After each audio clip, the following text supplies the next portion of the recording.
one. We're live. Yeah. Yay! Yeah. Right, everybody. Back be the captains doing a stream in that about narcissists. And obviously, fucking, if you've seen the thumbnail and that, you'd have known which two narcissists we're talking about today. But with no further ado, I'll let the captain take over. Captain. Hey? Well, I thought it was going to be you this time. What am I doing? Oh, right. All right. Oh, well, like, well, I can freestyle it. Okay, narcissists. Well, actually, broadly speaking, we've got a choice. We've got a binary choice. Actually, trinary, but let's keep it simple for you guys. We can talk about things, you know, ideas, concepts, which is what we want to be doing. Certainly what Trip wants to be doing. Or we can talk about people, which is ultimately boring and futile, but seems to be getting the listeners. So the people have spoken, they want fucking drama. And certainly there's thousands, tens of thousands, maybe an infinite number of narcissists on YouTube, all clamoring for your attention. But my favorite narcissists are the narcissists that call other people narcissists and even try to make a career out of calling out other narcissists and healing their narcissism from the narcissists. Now, if anyone out there is going, what about you, Captain? Have you looked at yourself? Well, I never said I wasn't a narcissist, did I? No. I can own it. I can wear it like a badge of honor. I don't care. Either way, what I am or what you think I am, they're all labels. But certain people, like Walton, sorry, plastic, like to virtue signal and try and convince themselves and their listeners and their co-panelists, if they can get any, that they're somehow better than everyone else. And I'm here to pop that fucking bubble because they're not better than anyone else. In fact, they're a good deal worse because they keep banging on about narcissists while stealing other people's ideas. Oh, it's pathetic. Right, how's that for off the cuff? Is that good, Ian? Yeah. Great. Clip that. Tremendous. That's what we want. That's what I'll subscribe to this channel for. Oh, yeah, I've got to resubscribe. Truth bombs that certain people don't want to hear. Yeah.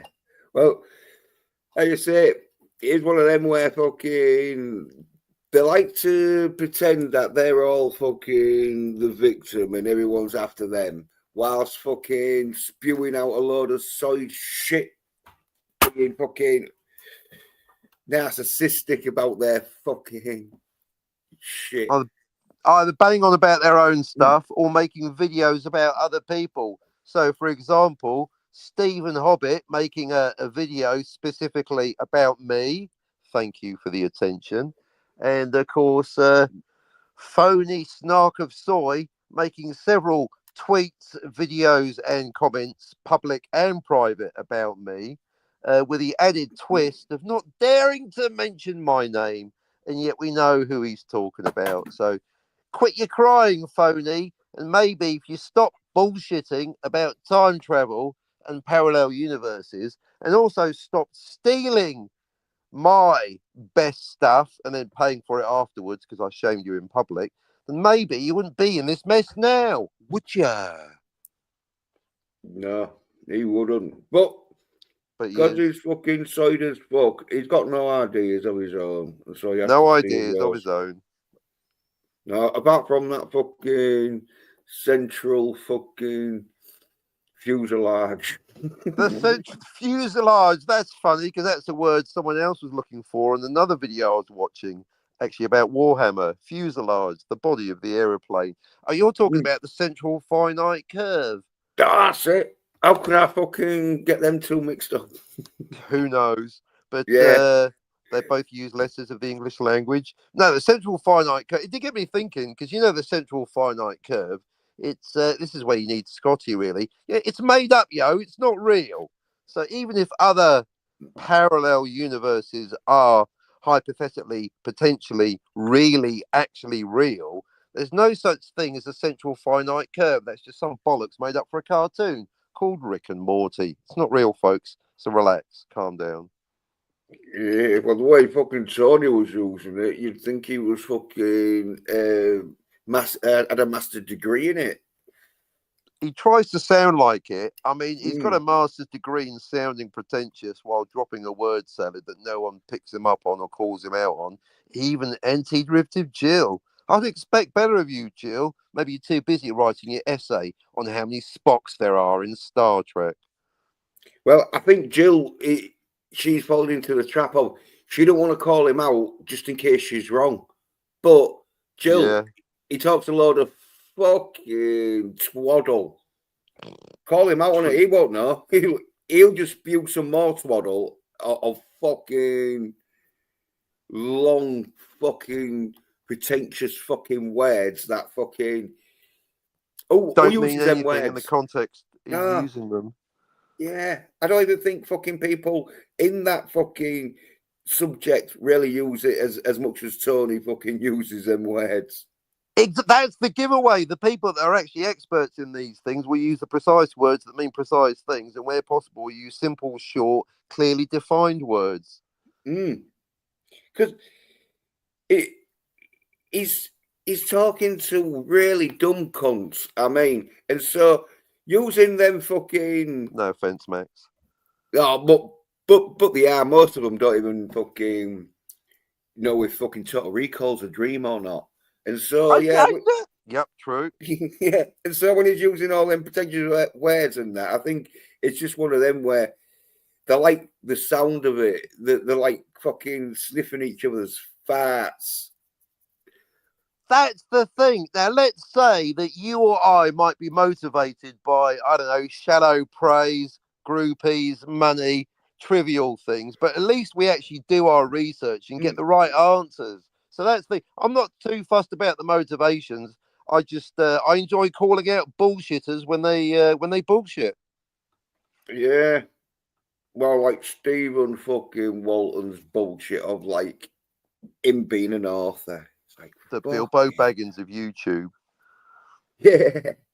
Yeah, Oh, Stephen, let's compare how many books you and I have written before we get into how many are published, how many people have bought them, how many people have read them, how much of an advance you got in dollars, whether the book is good, correct, valuable, or entertaining. Let's just see how many books you've written because I've looked at mine and I count 9. I've written 9 fucking books, Stephen. I've finished at least 3 of them. The other 6 are off screen, but there are 9. 9 yeah, books that yeah. I've written, Steve. What have you done? You've made a few videos, including one about me. Ha ha! Well, he's done one book that was like a total fucking joke that didn't get any not even well, there might have been a few side cunts ass creeping him, but not even in the community did like people be like, oh, this is amazing. This is what the community needed. This That's fucking even the people he wrote about didn't bother reading or buying a copy of that stupid thing. I know. Talk about wasting your fucking time. And this is the thing. These side cunts, right? There's a time in everyone's life when you've got to just be like, right, well, this is going nowhere. I can rather spend the rest of my life fucking wasting it on it or do something else. But if I He am went going with to, option A. yeah. Bad choice. And here's the thing: if you do go with option A, don't fucking start complaining that you're not getting no fucking Sales, money, yeah, groupies, interest, and sex. and recognition. That's it. I use sex and recognition synonymously. They are synonymous. Oh well, why would you want to get recognition if it wasn't for the sex? Exactly. Ego trip because I'm a narcissist. Who knows? You'll have to ask the Hobbit. Everyone's favourite bitter Hobbit. I like the way he talks about winners. Can we define winners and losers? Because I think a winner is someone that writes a book that people actually read, Stephen. And I looked up loser in the dictionary. That's just a picture of you. With your fucking book. and your centre parting and your pointy finger and your thumb across the neck when you're trying to encourage positivity. Hey, positivity, brothers and sisters. Yeah. Hey, don't let anybody put you down or fucking tell you you can't fucking be who you want to be. Because remember, brothers and sisters, we're all together in this community. And if there's anyone that does fucking put you down, then you until they fucking say no more.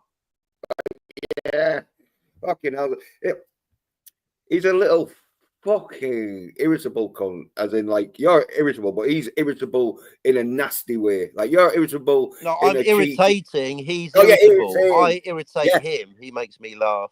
Yeah, you're irritating. He's irritated. He's irritable. Irritated. Oh well, yeah, but what? But no, he's when you fucking and me get a bit angry and fucking like do a bit of fucking like calling out shit and that. We do it in a positive way, where he does it in such a negative way, where it's like, nah. It's a lot of negative energy I'm sensing from the Hobbit Meister when he's putting out these videos trying to educate other people in how to live their lives and deal with narcissists. He does it in such a basic, negative, angry way. I'm thinking, yeah, what's worse, the words or the way he's saying that? Maybe he needs to hire an actor to say the words and a writer to write some new ones for him. Yeah. Well, he has. Well, as we can tell, he's got deep-seated bitterness for whatever, and it always comes through. It always comes through. I mean, there might have been one or two times, maybe he let it go, but most of the time, and that was probably when he was fucking getting sex from fucking Ashley Lynn. He was happy, but yeah, happy for 3 minutes, and then it wore off. Yeah, and so every time I've heard him fucking thingy, he's always had this fucking nasty fucking attitude. Like, if he's, hasn't got his like fucking 28-day refund back, so he's lacking something, that's for darn sure. Yeah. And the other thing, I think the difference between them and us, well, is everything. There's a billion differences. There's a chasm, but the big difference that I'd like to point to right now is that they are both welcome to come up here now to talk to us, where conversely, we're not welcome to talk to them. In fact, they want to get us blanked off, don't they? Yeah, you're right. It's one of them where we're prepared for a fair and decent debate, where they don't want a fair and decent debate because they know that they're going to lose. Correct, like Tony did with the time travel. Although he did try, and he had the right answer as well, and he still lost. Open goal. Oh well, yeah. As I say, once he fucking said his answer was between 2, 3, 4, and infinity, then I know, like, yeah, I'd want that. Fucking hell.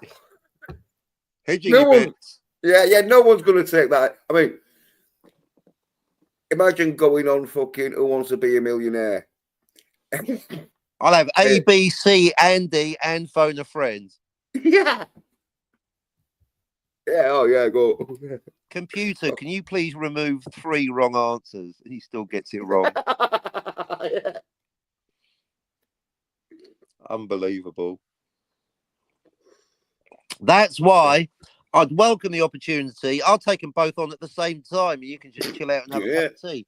I'll be happy to debate both Stephen Hobbit and Phony Snark of Soy about how many timelines in Back to the Future, how many Spocks in Star Trek, how many universes in Rick and Morty, or simply their deep-rooted emotional issues. I'd like to debate all these and more, all these topics and more, especially because it's Scotty's birthday week. So we want to get some nice, good, high-quality entertainment for Scotty as he turns 29 again. Happy birthday week, Scotty. Happy birthday. Yeah. It's not like Scotty's a middle-aged dude, is he? He's not like he's nearly fucking 50. No, he's a woman. He's 29. Like a woman, Yeah. sorry. 29. That's all you need to say. Yeah. And we're going to get you that She-Hulk doll, Scotty. Jill won't do it, but Jens and I will. We're going to pay for it by selling off Stephen's tears. Yeah, oh, baby, loads of that. I'm surprised he's so much of a narcissist. I'm surprised he hasn't sold his own fucking tears and sweat and that. Well, sweat would imply effort, and I don't think he's made an effort. He can't even put effort into getting a decent haircut or having a shave. Oh, but I think he can put effort into like slamming some bears around. No comment for legal reasons. Yeah. We'll save that for the court case. Yeah, well, okay.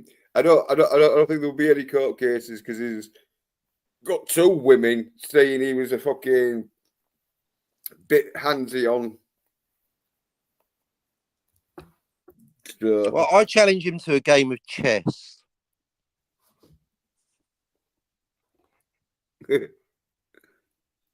And a debate. And an arm wrestle if I ever see him. Which I probably won't, except in recurring nightmares. Mm-hmm. Well, now they're all mouth, aren't they? Him and fucking Tony's. Yeah. All mouth, no fucking trousers. I noticed Tony's fucking took my advice by fucking not speaking like a right side bitch. He's lowered his tone down. Tone has lowered the tone. Well, he's certainly lowered the tone of the discussion regarding time travel. Yeah. Well, I think he's realised that Jill, she wants effeminate dudes on, but if you're too effeminate, then Scotty's put out. Then Scotty's got to be the masculine one, and you know Scotty doesn't like playing a masculine role. It's all relative, isn't it? Yeah, well, and the funny one, and the true one, and the one that knows things about Star Trek. When phony snark of plastic soy is on. Oh, well, a few fucking few super chats to Doomcock and a few fancy words about fucking central fucking thermal fucking. Oh, I had a rough night last night. I was on the central finite curve all night. Yeah. The old central finite curve mentioned now and again. Finite, shite more like. Am I right? Well, I still don't even know what it fucking means. I think it's just a made up.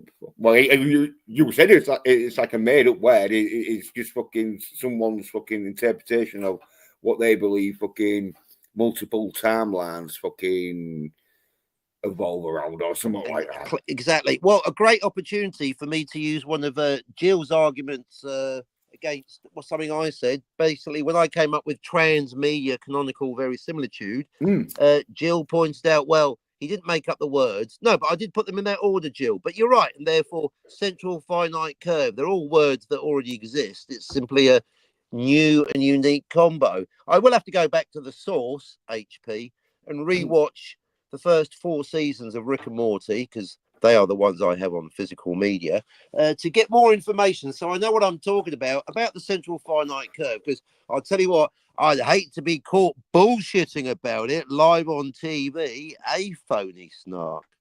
Yeah. Oh, that'd make the pay pigs think again before they fucking donate into their favourite fucking word salad fucking bullshit artist. Yeah. Well, cut out the middleman, just give the money straight to Doomcock. Well, yeah. Just a thought. Well, I think they like to feel they're doing good. You know, when you like fucking like these liberal women like inviting the third world in because they think they're doing good. Well, some people, the person they're inviting in, perhaps. Yeah. Well, some people like effeminate sort of like fucking word salad, fucking soy nerds fucking, and they're thinking, oh yeah, if I'm giving money to them, it's making life better. It's yeah, it kind of speaks to motivational psychology. I mean, like, you know, why do anything? Maybe ego trips, I guess. Yeah. Well, I think there's a lot of people like because Tony, he's good at fucking, because that's why I think he fucking specializes in grifting. So he's good at knowing what to say and when to say it. Yeah, well, Apart reasonably from good today. until we. But you're right here because he's got a good grift going on. He's got money coming in. He's got money for fake mustaches, a fake personality too. Real alcohol lot. That's true. Maybe you should, yeah, flip the equation, flip the script, Tony. Try and get a real personality and fake alcohol. You might do better. Who knows? Yeah.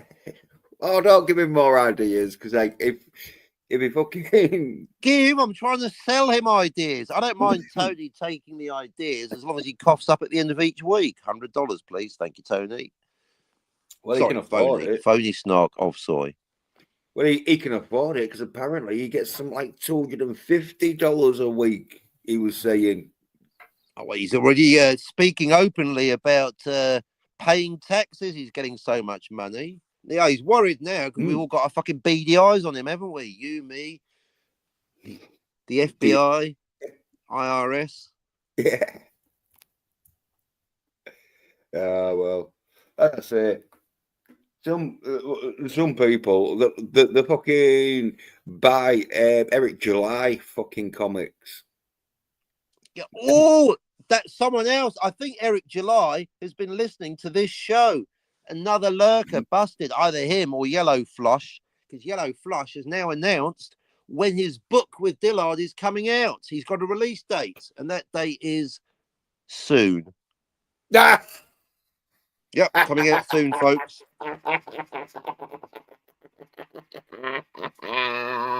Any year now, he's going to get comedy. Oh, yeah, comedy. This is what the captain subscribes to this fucking quality content fucking for. Nice one. It's the best. So, yep, as Jens has taught me, there's very few listeners live, and those that are, don't say anything in the chat. But the numbers are in the hundreds on the re-rub, and the listeners clearly do include possibly Eric July, Yellow Flush, John Malin, the worst writer in the world ever, and of course Carol's Colours.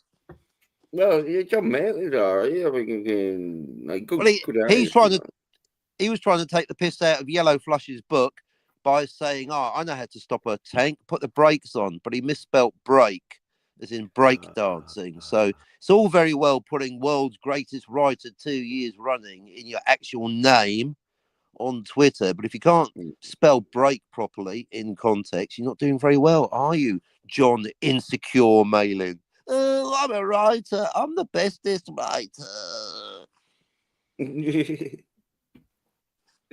Yeah, well, got a point though with fucking.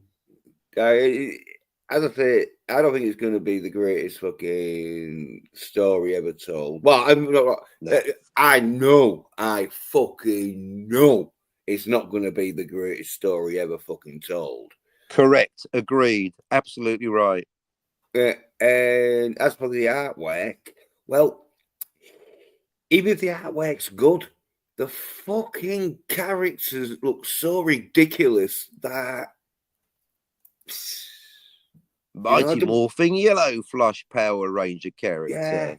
Yeah. Mobility scooter.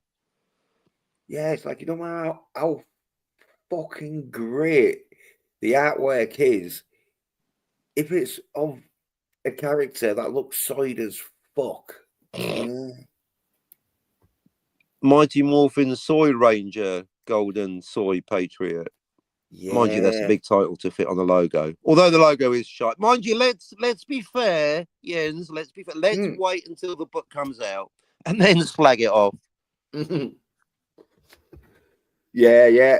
I guess that's what I usually do. I usually fucking tell everyone what it's gonna be like, and then when it comes out, I'm usually fucking right. So. I can't wait to find out what the ending is because, as you pointed out, it doesn't have an ending, which is why it's been delayed. Or that's your theory, right? Damn right. Why? What else? Because like, give Dillard his credit when it comes to artwork. He might not be the greatest artist, but he's a decent artist and he's on time. It's not like Dillard's artwork so fucking great that he has to fucking go over fucking time to like complete it. So there'd be nothing fucking wrong with getting the artwork done, but it's one of them where Dillard, as I say, he's not the greatest fucking like storyteller. So Ian, and he, as I say, even if he was, would he want to finish a fucking book that's not his? Why would he want to give? Unless Yellow Flash gives him more percentage for not only fucking writing it, but fucking being a co-writer on the fucking thing. Like he's. What is Dillard's percentage? Is it 50-50? No, I don't know. 40-60. Is it 60% for Dillard? I presume because he did most of the work. No. Well, same difference. It could be 80, but could be 110%. 2 nothings is nothing. The amount of money that's come in so far is $0.00. So it doesn't matter. 80% of nothing is nothing. 40% of nothing is nothing. So either way, so far, Dillard's put in a lot of work and earned nothing. But people are saying that's going to make $1 million. Now, is that gross profit or net income? Or is it gross income or net profit? You tell me. But I look forward to finding out, as does the IRS, how much Dillard's actually going to make. But it could be hundreds of thousands of dollars. It could be. Yeah, well, if it ever comes out. Yeah, but then it fucking could be one of them where it's too late. It's too late. Hey, it's too late for apologies. I think it's well, it's going to get to a stage where if Eric July keeps on releasing fucking shit, fucking comic books after shit, fucking comic books, people aren't going to. Well, they're not going to buy them, are they? Already, not for primo money. They're going to wait until it's $1 an issue at the back of the comic book shop. Yeah. And so, as I say, plus, if he keeps bringing out books this late, he's going to have to change his name to Eric September.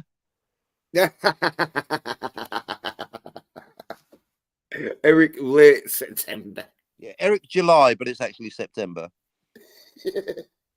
Still no actual release dates for Yellow Flush's book. Just soon. What is soon? Does soon mean? Oh, I'm going to come soon. Yeah.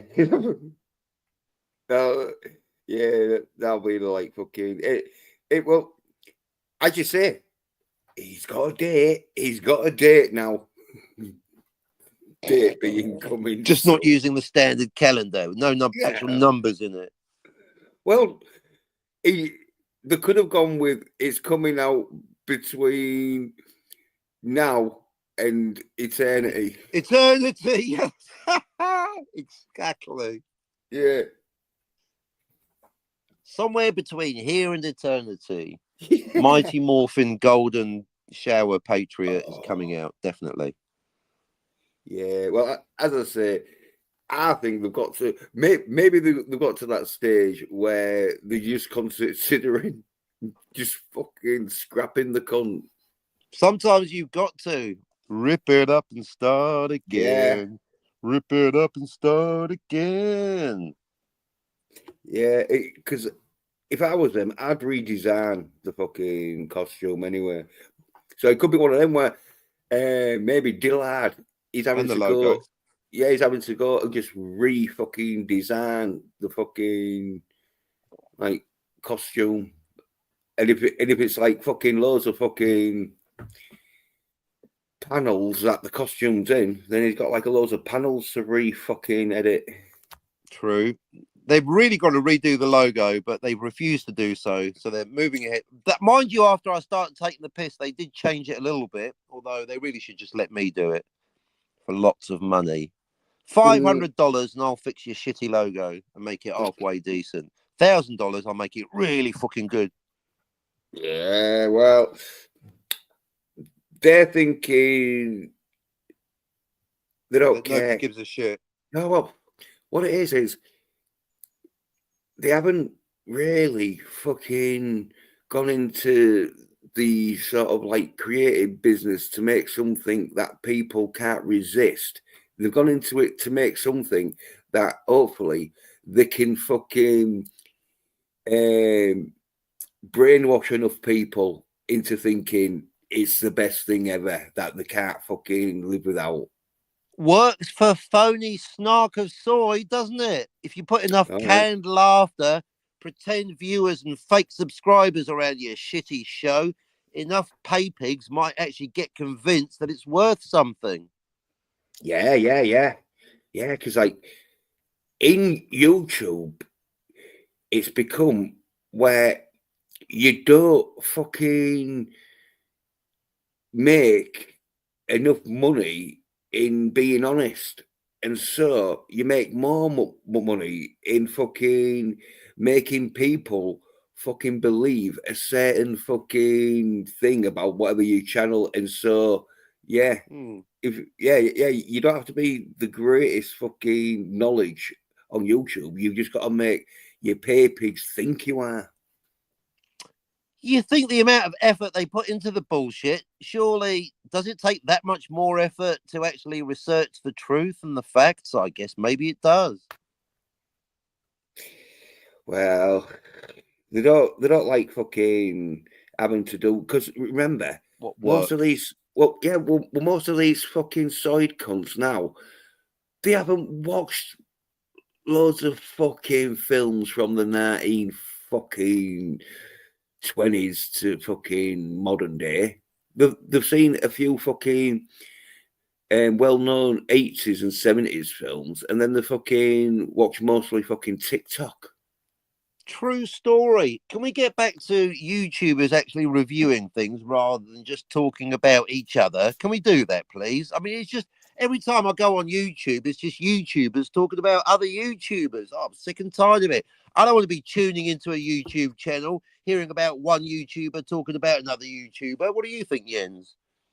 Well, it depends. If they need calling out, though, I don't like them talking about each other when it's all about, oh yeah, his channel's doing really good. You should subscribe. It's like, well, the channel's doing really good. Cocksucker, not really. Yeah, well, usually their channel's doing really good because everyone's fucking gaslighting people into thinking their channel's fucking good. If you say it enough times, people might believe you. Yeah. I think Stephen Hobbit has almost convinced himself that his channel's worth anything. True, yeah, because if you are going to bullshit about it, the more you believe it, the more convincing you're going to be. And that's why some people who tell a lot of fucking bullshit lies and that sometimes get convinced in their own fucking bullshit. All right. And then they get enough listeners that believe their bullshit. I mean, to be fair to Phony Snark, he's getting good listener numbers, mainly thanks to us giving him props like this. Well, it's thanks to Dummcock for having fucking reading out his super chats, probably. That $25 really paid off, didn't it? Yeah. Well, that's why he's a bit pissed off, probably, because we mentioned it, and he's like, "Well, how am I going to fucking grow my channel?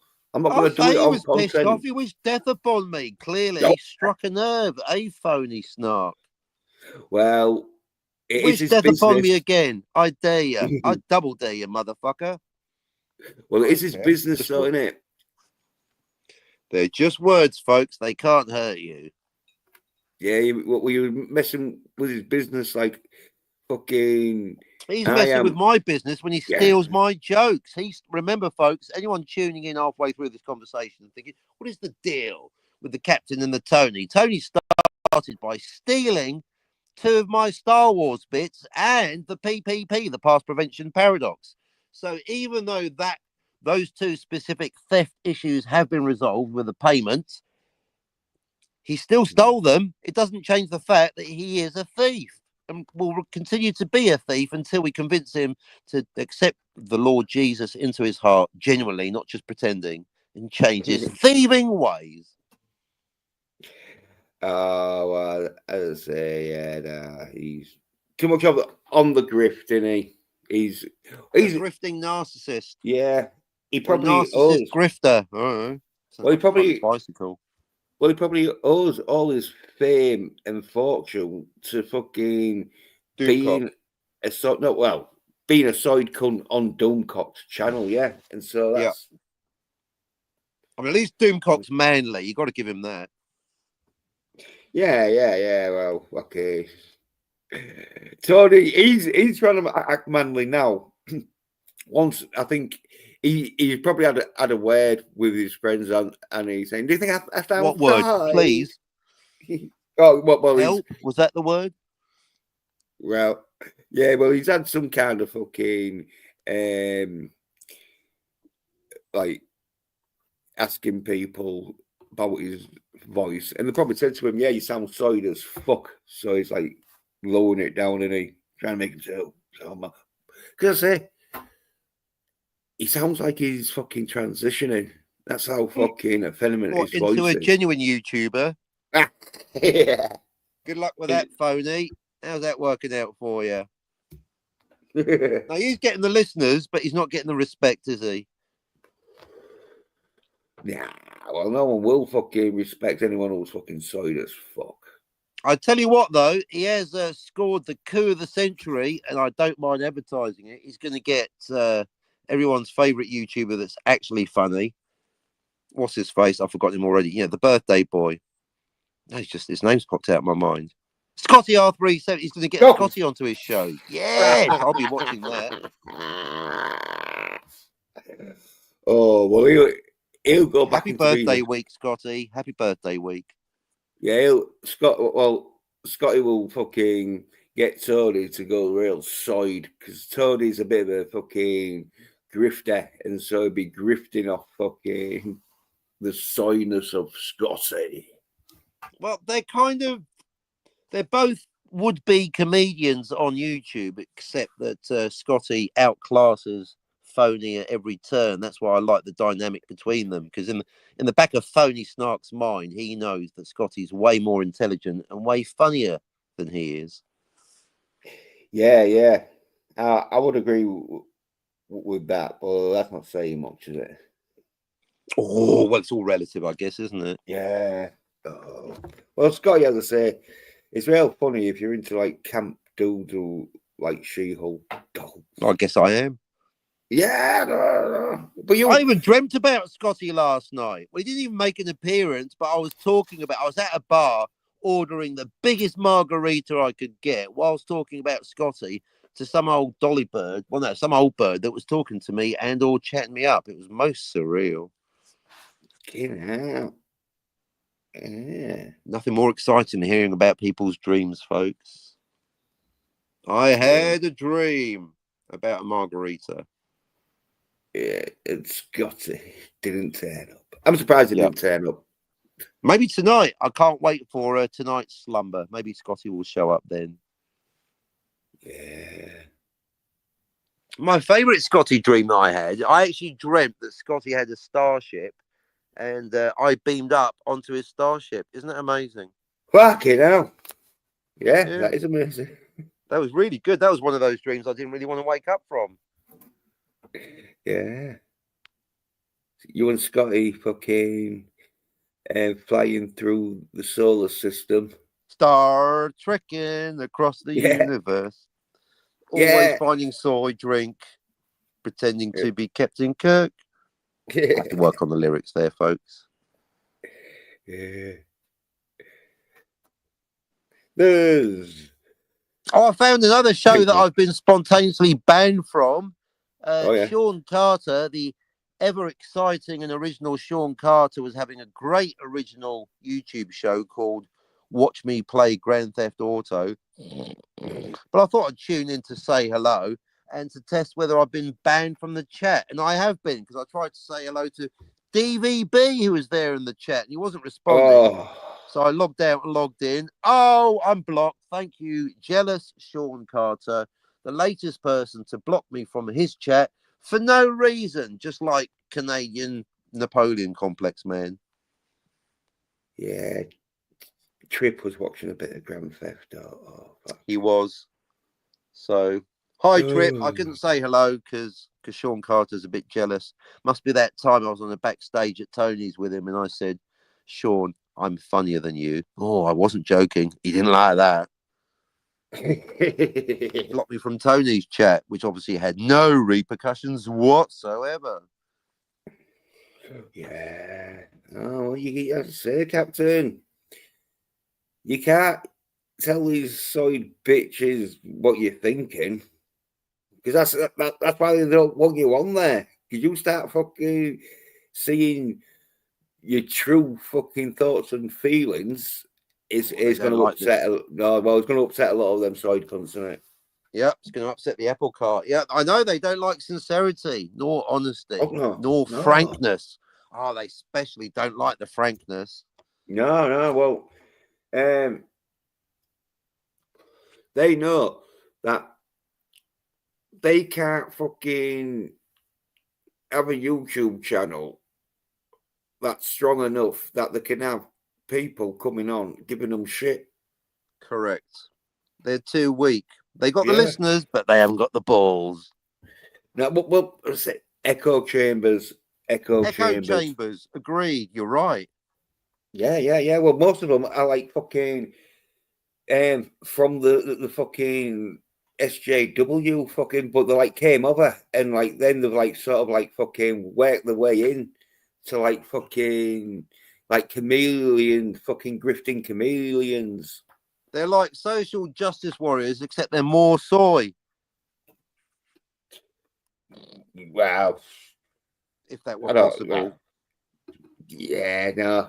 Well, they're just the same. They're just fucking, but they are like SJWs that are like fucking not fucking happy if you're not in their echo chamber.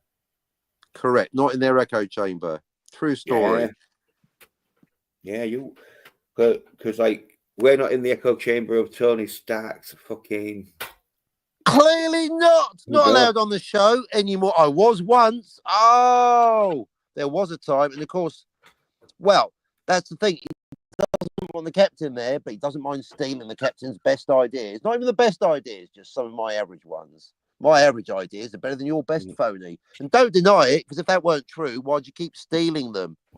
Who figured out that Doomcock was lying about Star Trek STD? Discovery is canon. Who bust out that story? It was me. Who repeated that story yesterday? It was phony snark of plastic soy.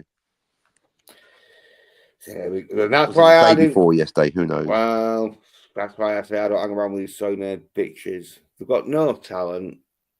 They hate the fact that you got talent because it shows how much of a talentless fucking soyed fucking bitch they are. True. They've got ambition. I'll give them that. They've got ambition, but they haven't got the talent to match the ambition. Kind of like Chesney Hawks. Yeah, and they've got like two options. None and Bob. Yeah. No, they've got either the steal other people's fucking ideas and fucking creative fucking thoughts and that, or they want other people to not know about fucking your fucking creative ideas and thoughts, so they don't have to have any creative ideas and thoughts of their own. True story. No clue about time travel. No clue about the multiverse. No clue even about the central finite fucking curve. Yeah. Or indeed Hilbert's paradox about the infinite hotel with the two buses and the garage and no working lifts. Yeah. And what about the receptionist, as I say, that poor bastard? An infinite amount of receptionists. I like the idea. Yeah. Well, a big fucking lobby then, isn't they? That's the lobby at the Infinite Hotel must be fucking huge, especially with two busloads of infinite amounts of people. My goodness. How big's the Oh, parking garage? Did we ever find that out? Is there an infinite parking lot as well? well, why do you have to be that big? Because there's only like an infinite amount of buses.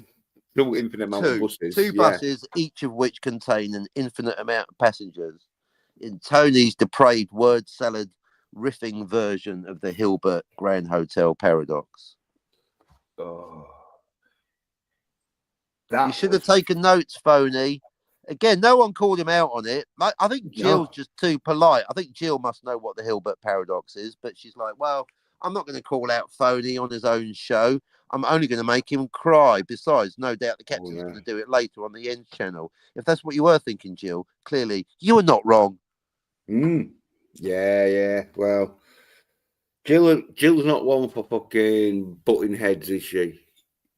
Except with me, actually. Oh I yeah, once yeah. did what Scotty did, which was misunderstand deliberately something that someone said, so I could disagree with what they didn't say in a comedy piss take version of Yeah. straw man argument. Because I Oh, thought, whoa, well, wait there, Scotty, Captain. Whoa, Captain. You yeah, mean you was trying to entertain the fucking viewers? yeah, yeah. Oh, And also, fuck. I did a social experiment because I deliberately did something that Scotty does. I don't actually like doing the straw man. I do a lot of crazy things that upset people, but I generally try not to disagree with something that no one said because I think it's very disingenuous and it's good for a laugh occasionally. It was Hmm. basically when Scotty said, it's fiction. It's Pulp Fiction. Yeah, no one, certainly not me, ever said that Pulp Fiction's a documentary, Scotty. You deliberately misunderstood my words, disagree with something I never said. Anyway, the point is, he got a cheap laugh and no one complained. I thought, well, let's see what happens when I do the same thing. And I did exactly the same thing as Scotty. And Jill wrote a very nasty public paragraph on YouTube. So Jill will quite happily tell me off for doing exactly the same thing as Scotty. And that's when I realized that A, Jill loves Scotty, B, Jill hates me, and C, Jill's a bit of a fucking hypocrite. That is demonstrably true. Yeah, yeah, yeah. I think I remember that shit. You you played Yeah. your hand too early, Jill. Now you've been exposed for the lying hypocrite you are. Oh, it's all right when Scotty does it, isn't it? The old straw man. Well, it could have been though. Not Jill. It could have been Scotty. If you're more funny than Scotty, maybe he gives Jill a fucking private message saying, "Get rid of the captain. He's Cut that shit upstairs." out. I mean, it's not very Yeah. often I'm funnier than Scotty, but yeah, no, I think Scotty's his ego can handle it. Unlike Phony Snark, who not so much, because Phony Snark is a narcissist because he doesn't like getting called out on his bullshit, because that is, by definition, in the narcissist playbook, a threat to control. Write that down, Phony. It's a threat to your control of the narrative, isn't it, Phony Snark of Soy? Oh yeah. Yeah, he fucking needs to be in control. When you're a bullshitting bastard, that's why most of them won't fucking do what I do and put the link in there.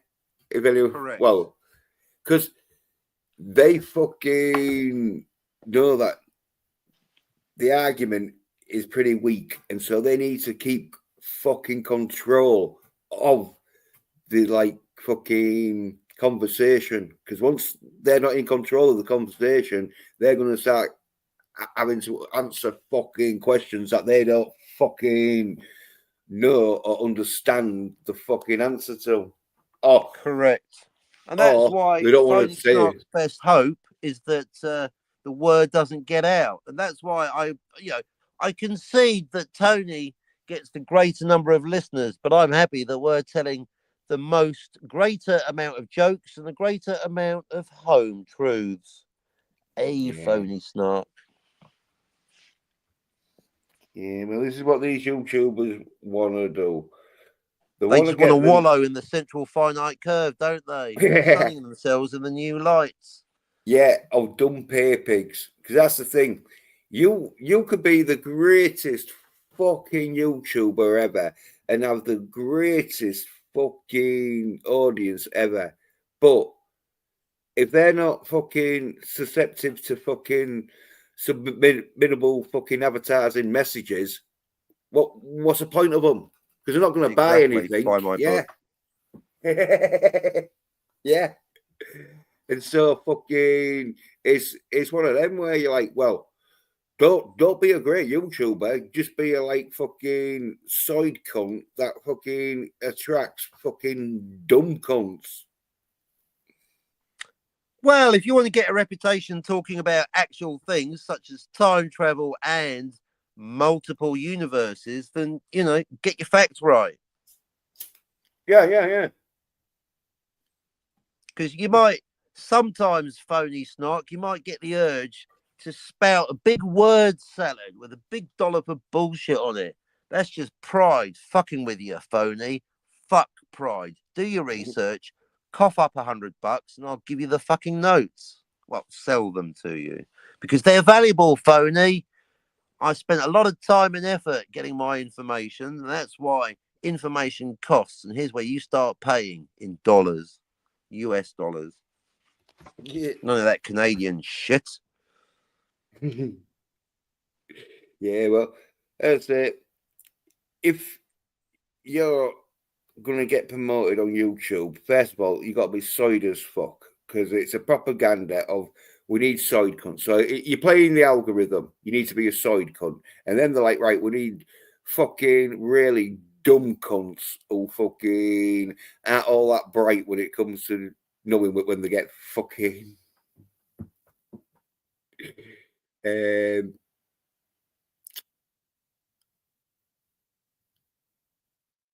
subliminal messaging, and they're like, oh yeah, I'll fucking buy that. I'm sure I can give enough money to the fucking Captain's like, what the heck? I don't know. I didn't do out, Captain.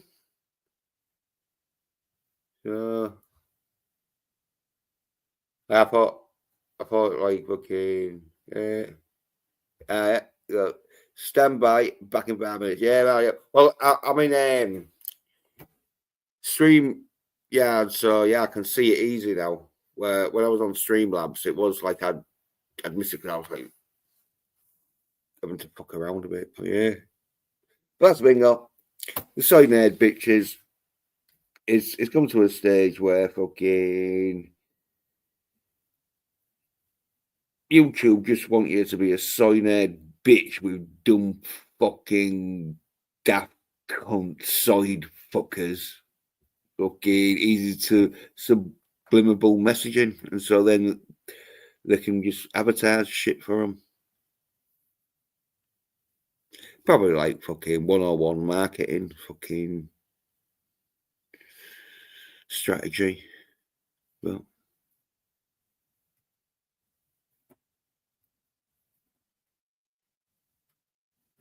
that's why most of them like fucking like and subscribe. I don't know you're a divvy cunt. And me saying like and subscribe. You're gonna be liking and subscribing. Like, oh yeah, like, subscribe, and then once I get you to like and subscribe, they're like, become a member, and then yeah, once you become a member, like, yeah, just super chat me, yeah, once you're super chatting them, they're like, oh yeah, now just fucking hand over all your fucking life savings.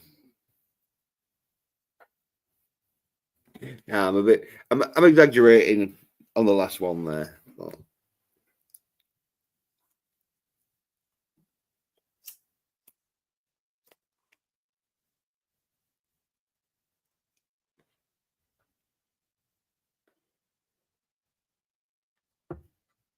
So message still say don't want masculine fucking dudes on YouTube. That's why most of them fucked off to like other fucking platforms.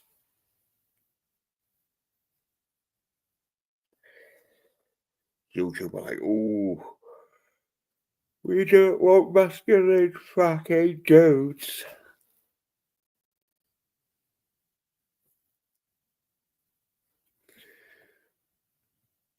We want cyanide bitches. That's it. Well, we just talk a load of shit.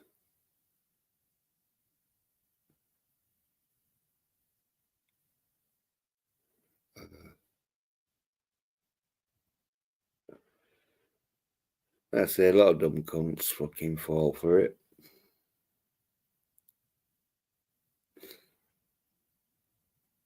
They all think, oh, I'm doing good for society by getting everyone to be a side cunt. I don't think you are. Well, that's my opinion.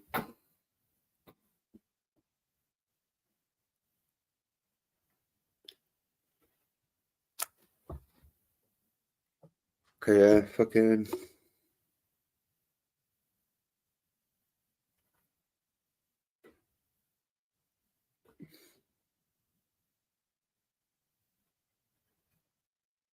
Like, got no fucking ability to entertain and that. Especially Stephen Walton. I mean, all his fucking streams are mainly him complaining about shit.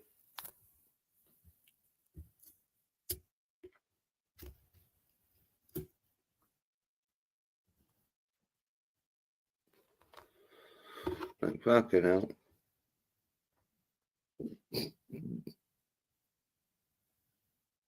And then he has to protect fucking Stark of Soy. Keep me out of that fucking community. I'll stand on the sidelines and fucking call it the fuck out for what it is. Fucking side.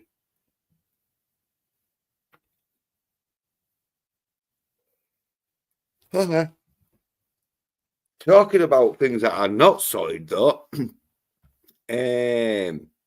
Watched fucking Venom 3. Even though I won't call Venom 3, it's called Venom Last Dance.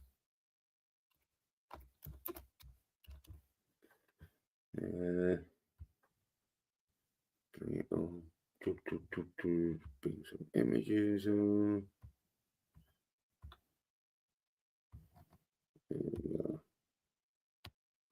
Yeah. Not bad. Because I saw Venom 2.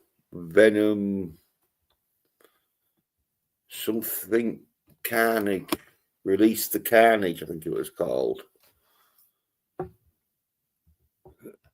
But yeah, as I say, number 2 was a bit more of a comedy than it was like fucking all out action and that.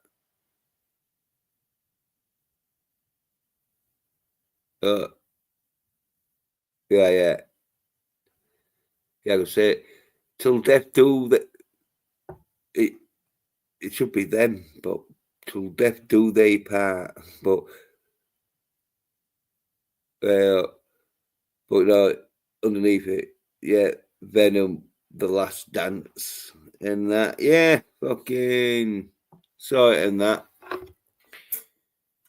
Pretty good with the fucking action though, because the action was like fucking loads of action in it and that. Yeah, bit of a spoiler. It doesn't look like there's going to be a number 4. Or if there is a number 4, it's not going to be with Tom Hardy's Venom. But yeah. Oh, and thingy and all. Like the re-fucking conned Venom being a dude. Because like in Venom 1, they make out like Venom's female. But in this, it's like, oh, Venom's a dude because it's like, oh yeah, he's fucking somewhere. So they refer to Venom as a dude. And that's yeah, pretty fucking good action in it. Like, yeah, bit of comedy in that. as like fucking the Venom films I've had. Well, number two was more of a comedy than an action fucking film, but yeah, do put like the comedy moments in it and that. Where I'd say, yeah, pretty fucking good. I liked it and that fucking. I'd say when I saw number two, I thought, oh, bit too much of a comedy than action for what you'd expect for a fucking Marvel fucking anti-hero fucking film.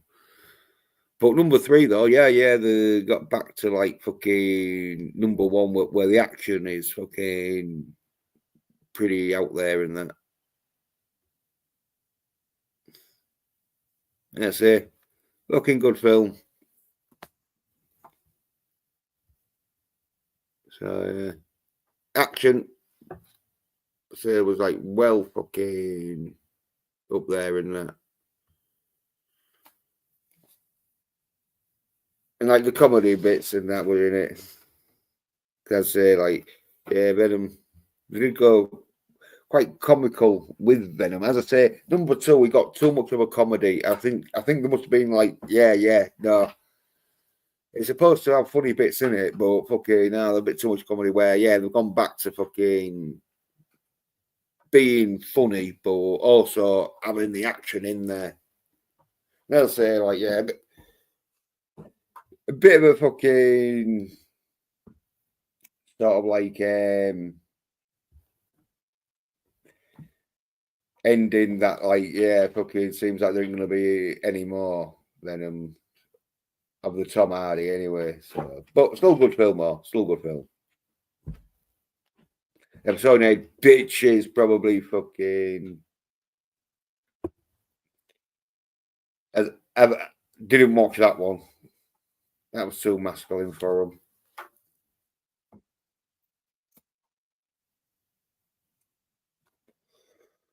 Because, yeah, the fucking do like a thing with the multiverses. The multiverses. Yeah, because like in Venom, at the beginning of number 3, he's in a bar. Right, but the bartender's a right side cunt. Right? Yeah, Is his yeah. name Tony or Stephen? I think it's both. I think his name Stephen or Tony, anyway. But well, anyway, he like goes through a portal into a like porthole, like on a ship. A multiverse where the bartender's the same dude, but like he's fucking bigger in that, you know, like look like he's done some weights and that. And like, yeah, Tom Hardy says something on the lines of, oh yeah, fucking I'm glad we're out of that fucking side. Well, I'm paraphrasing that fucking side fucking universe. So I think it was a statement to say, which if you watch the rest of Venom, the last No Way Home. No, The Last Dance it's called because it's like part 3. It's like sort of ends it sort of thing, but I won't spoil it. You'd hope so with the title like The Last Dance. Yeah. Oh, unless they do another sequel called Last Chance Saloon at the Kebab Shop. Yeah. Well, according to the ending, it does look like it's the last dance for Venom. So, but I think they just went like, yeah, well, let's just go back to fucking being like a fucking R-rated sort of like fucking comedy action sort of. Because the Spider-Man movies do have a multiverse because there's 3 different Spider-Mans. They acknowledge the 3 different actors are basically 3 different people, right? Yeah. And Holland Spidey hangs out with Garfield Spidey, who doesn't like Mondays but enjoys a nice lasagna. Yeah. Well, at the end of number 2 of Venom, he talks about the multiverse because something happens. I forget what happens, but Trip shows up to complain. Yeah,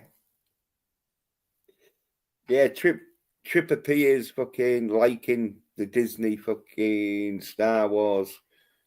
So yeah, the multiverse is like fucking got where they have a citizen trip. I mean, he doesn't mind the concept. He just doesn't like the word multiverse because it's an oxymoron. But as discussed yesterday, so is splitting the atom. We've done that. Yeah. It's better than dimension. I don't know. I like dimensions. Yeah, well, I like them when they describe squares and cubes. So that word's a bit busy. Maybe we need a new word because some people use universe Multiverse and timeline. dimensions. Yeah, I'm not comfortable with dimensions, but you do you. But that's the problem with made up concepts. We need to agree on the language. Otherwise, we descend into pointless word salads. We don't want to do that, do we? We might end up like Phony Snark of Soy, just talking nonsense on YouTube, waiting to get people like us taking the piss.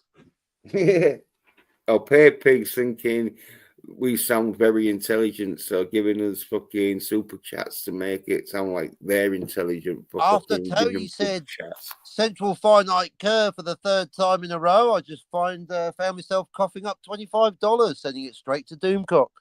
Yeah. With courtesy from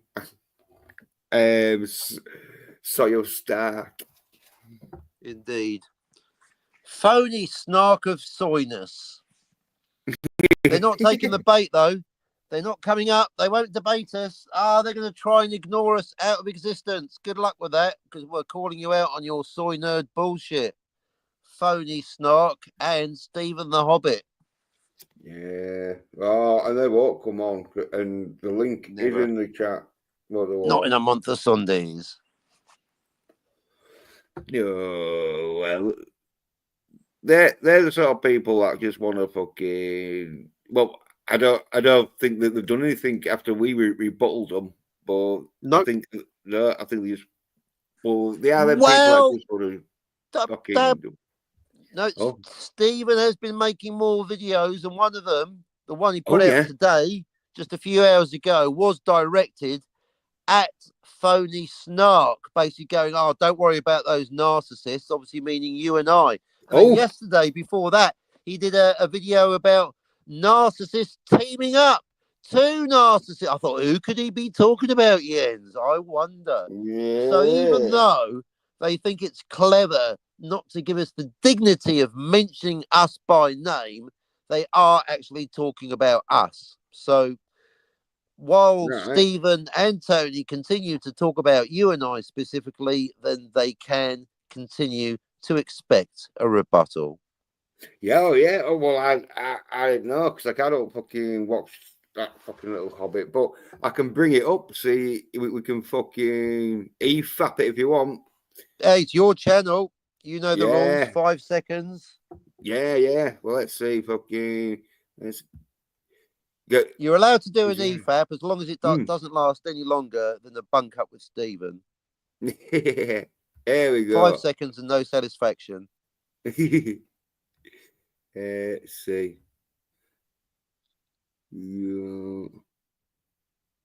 See, he thinks he's talking to Tony about us, but I think he's talking to us about Tony. That's the way I take it. I mean, when he says winner, he's obviously talking about me or you. And when he says narcissist, he's obviously talking about himself or Phony Snark of Soy, isn't he?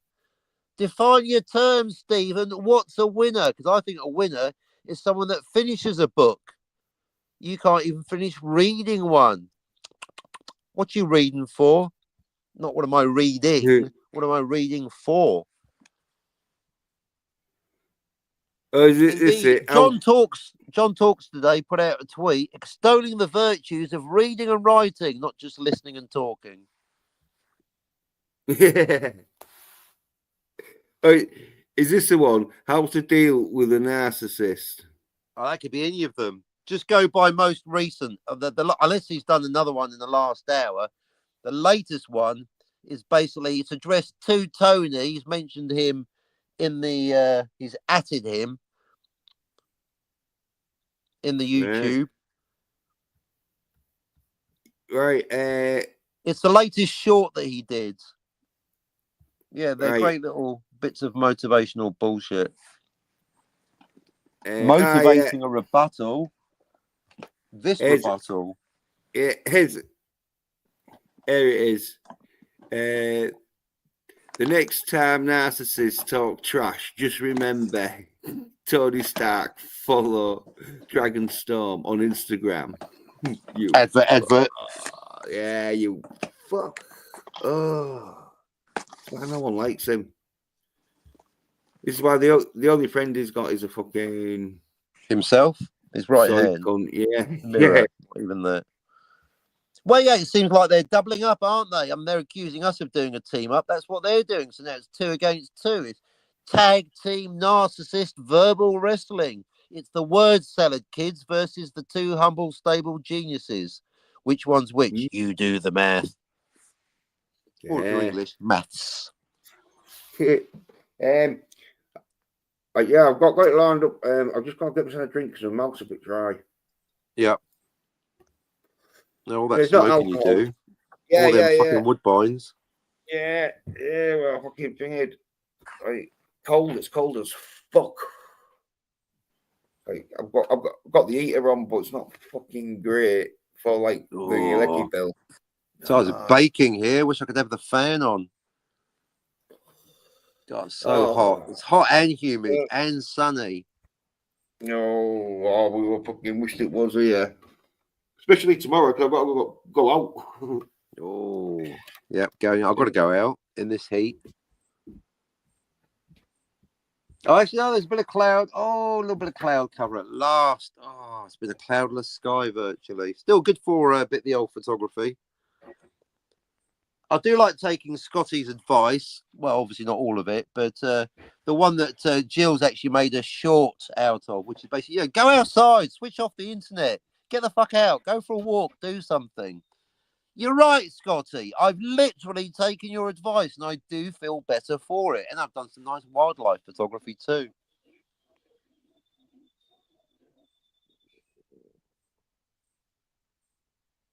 Yeah. Followers of me on Twitter, check out my new unofficial photography series.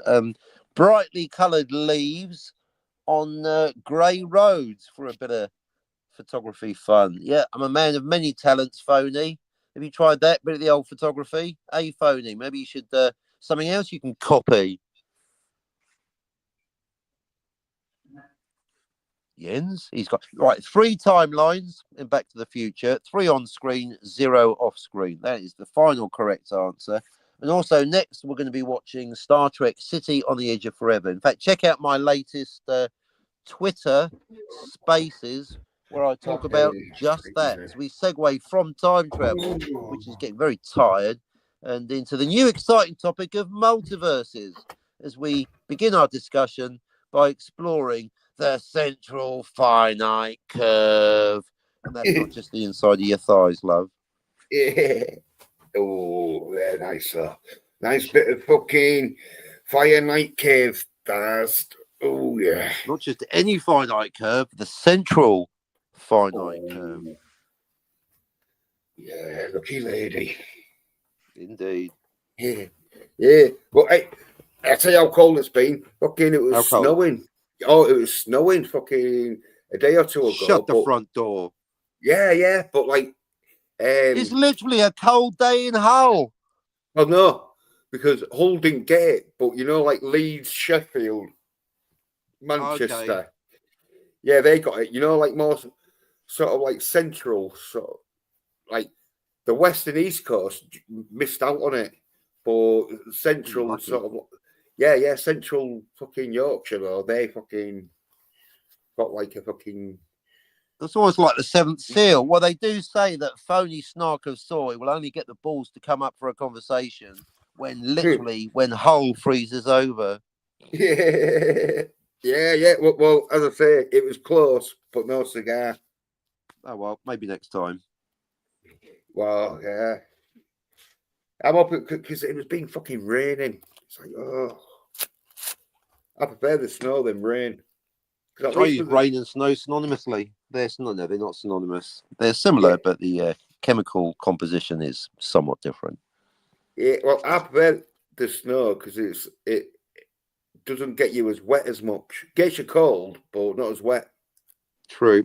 Unless you call it Stephen. Oh, he's a wet bitch.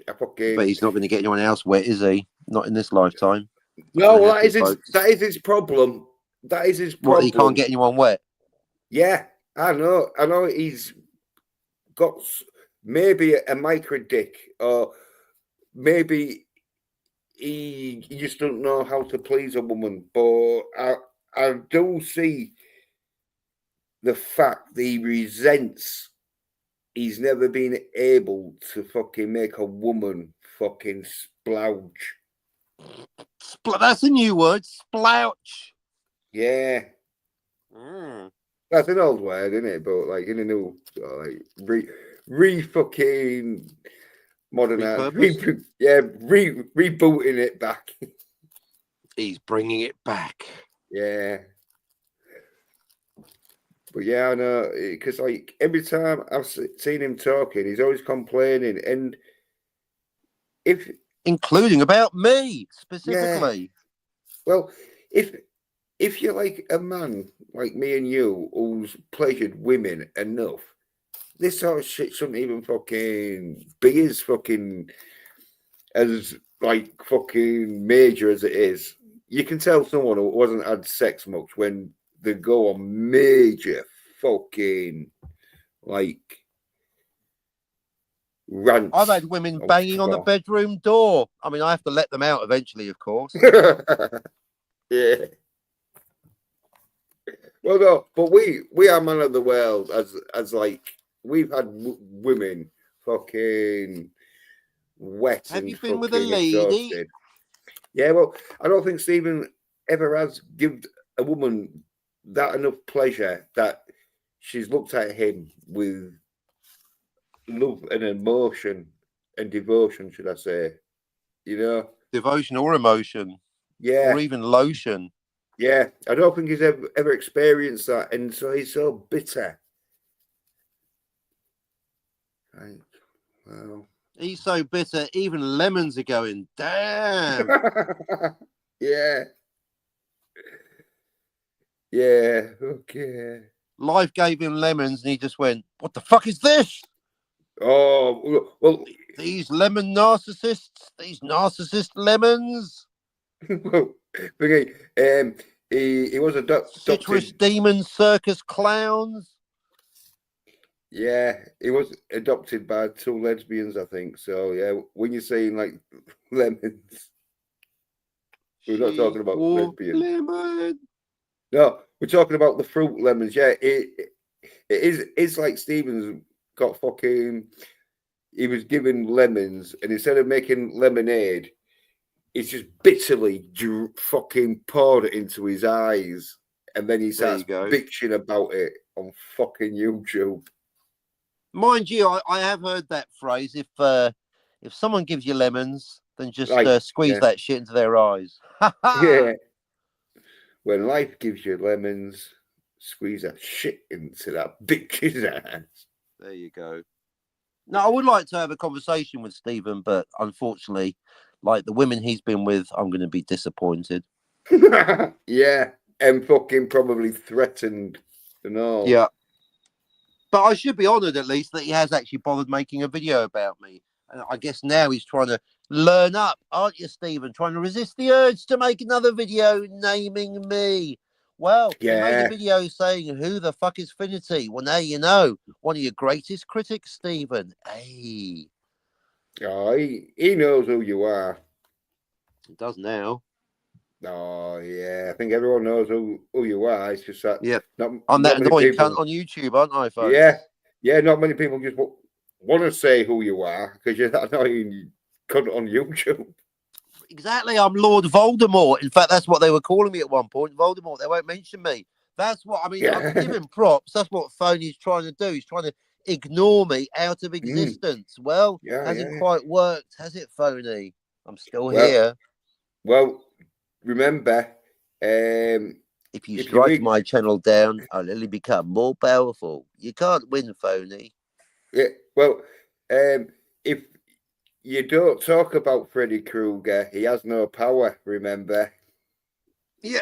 Oh, he was mixing his pop culture references because, as you pointed out, that's Yeah. not even true, is it? No, it's not. It's fucking the opposite. You need to tell everyone about Freddy Krueger and make sure you fucking um thingy get strong in your dreams. Exactly. I mean, I stopped talking about Scotty for 2 days, and then I dreamt about him last night, so that didn't work, did it? Get out my dream, Scotty. Get into my car. And then, of course, DBB's had a dream about me. Well, at least I helped him fix a flat tire. Yeah. Plus, that totally backfired because then we did a show about Phony Snark's message about ignoring me, and you had your highest number of viewers that month, I think, 163 and going up. Not that I'm Yeah. looking. Fucking amazing, that one. Yeah, Barbara Streisand Yeah. effect, isn't it? So that really. How's that ignoring me working out for you now, Phony? Well, he knows to Barbara keep his fucking. Streisand. Yeah. Well, I think he Barbara knows now. Streisand. Keep his fucking mouth shut. Or keep it open. At least someone can have some fun.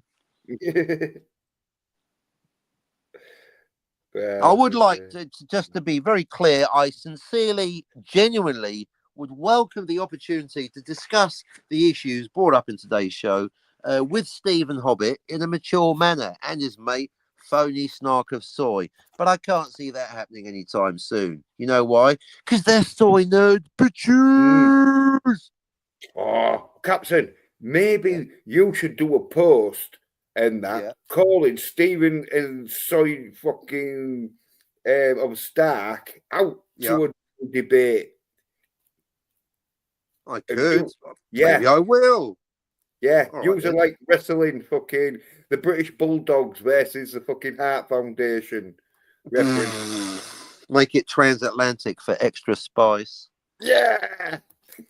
The Kentucky Mauler. Fucking hell, I know, yeah. The Tennessee word salad king. And Steve, where's Stephen the Hobbit from? Sounds like New Jersey. Jersey City, maybe? I think under a rock I'd go with.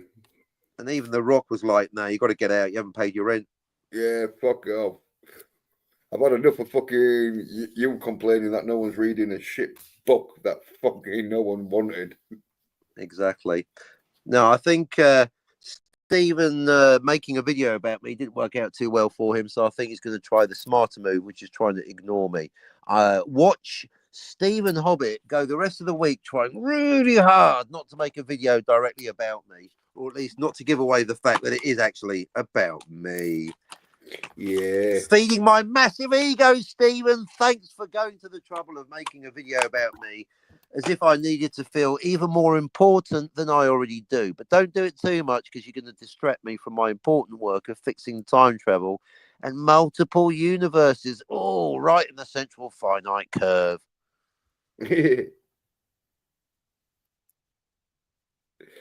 Well, I tell you something. Fucking, he's not gonna be wanting to be fucking messing with fucking us because fucking after this, because I'm just getting it set up and we're gonna fucking rebuttal this fucking comment or whatever it says about narcissist. A minute 25. He's got a minute and 25 of his life to fucking bang on about fucking narcissists. Just trying to fucking ass creep Tony Stark. He is, isn't he? That's his new tactic. Yeah, oh yeah, well, he's an orbiter.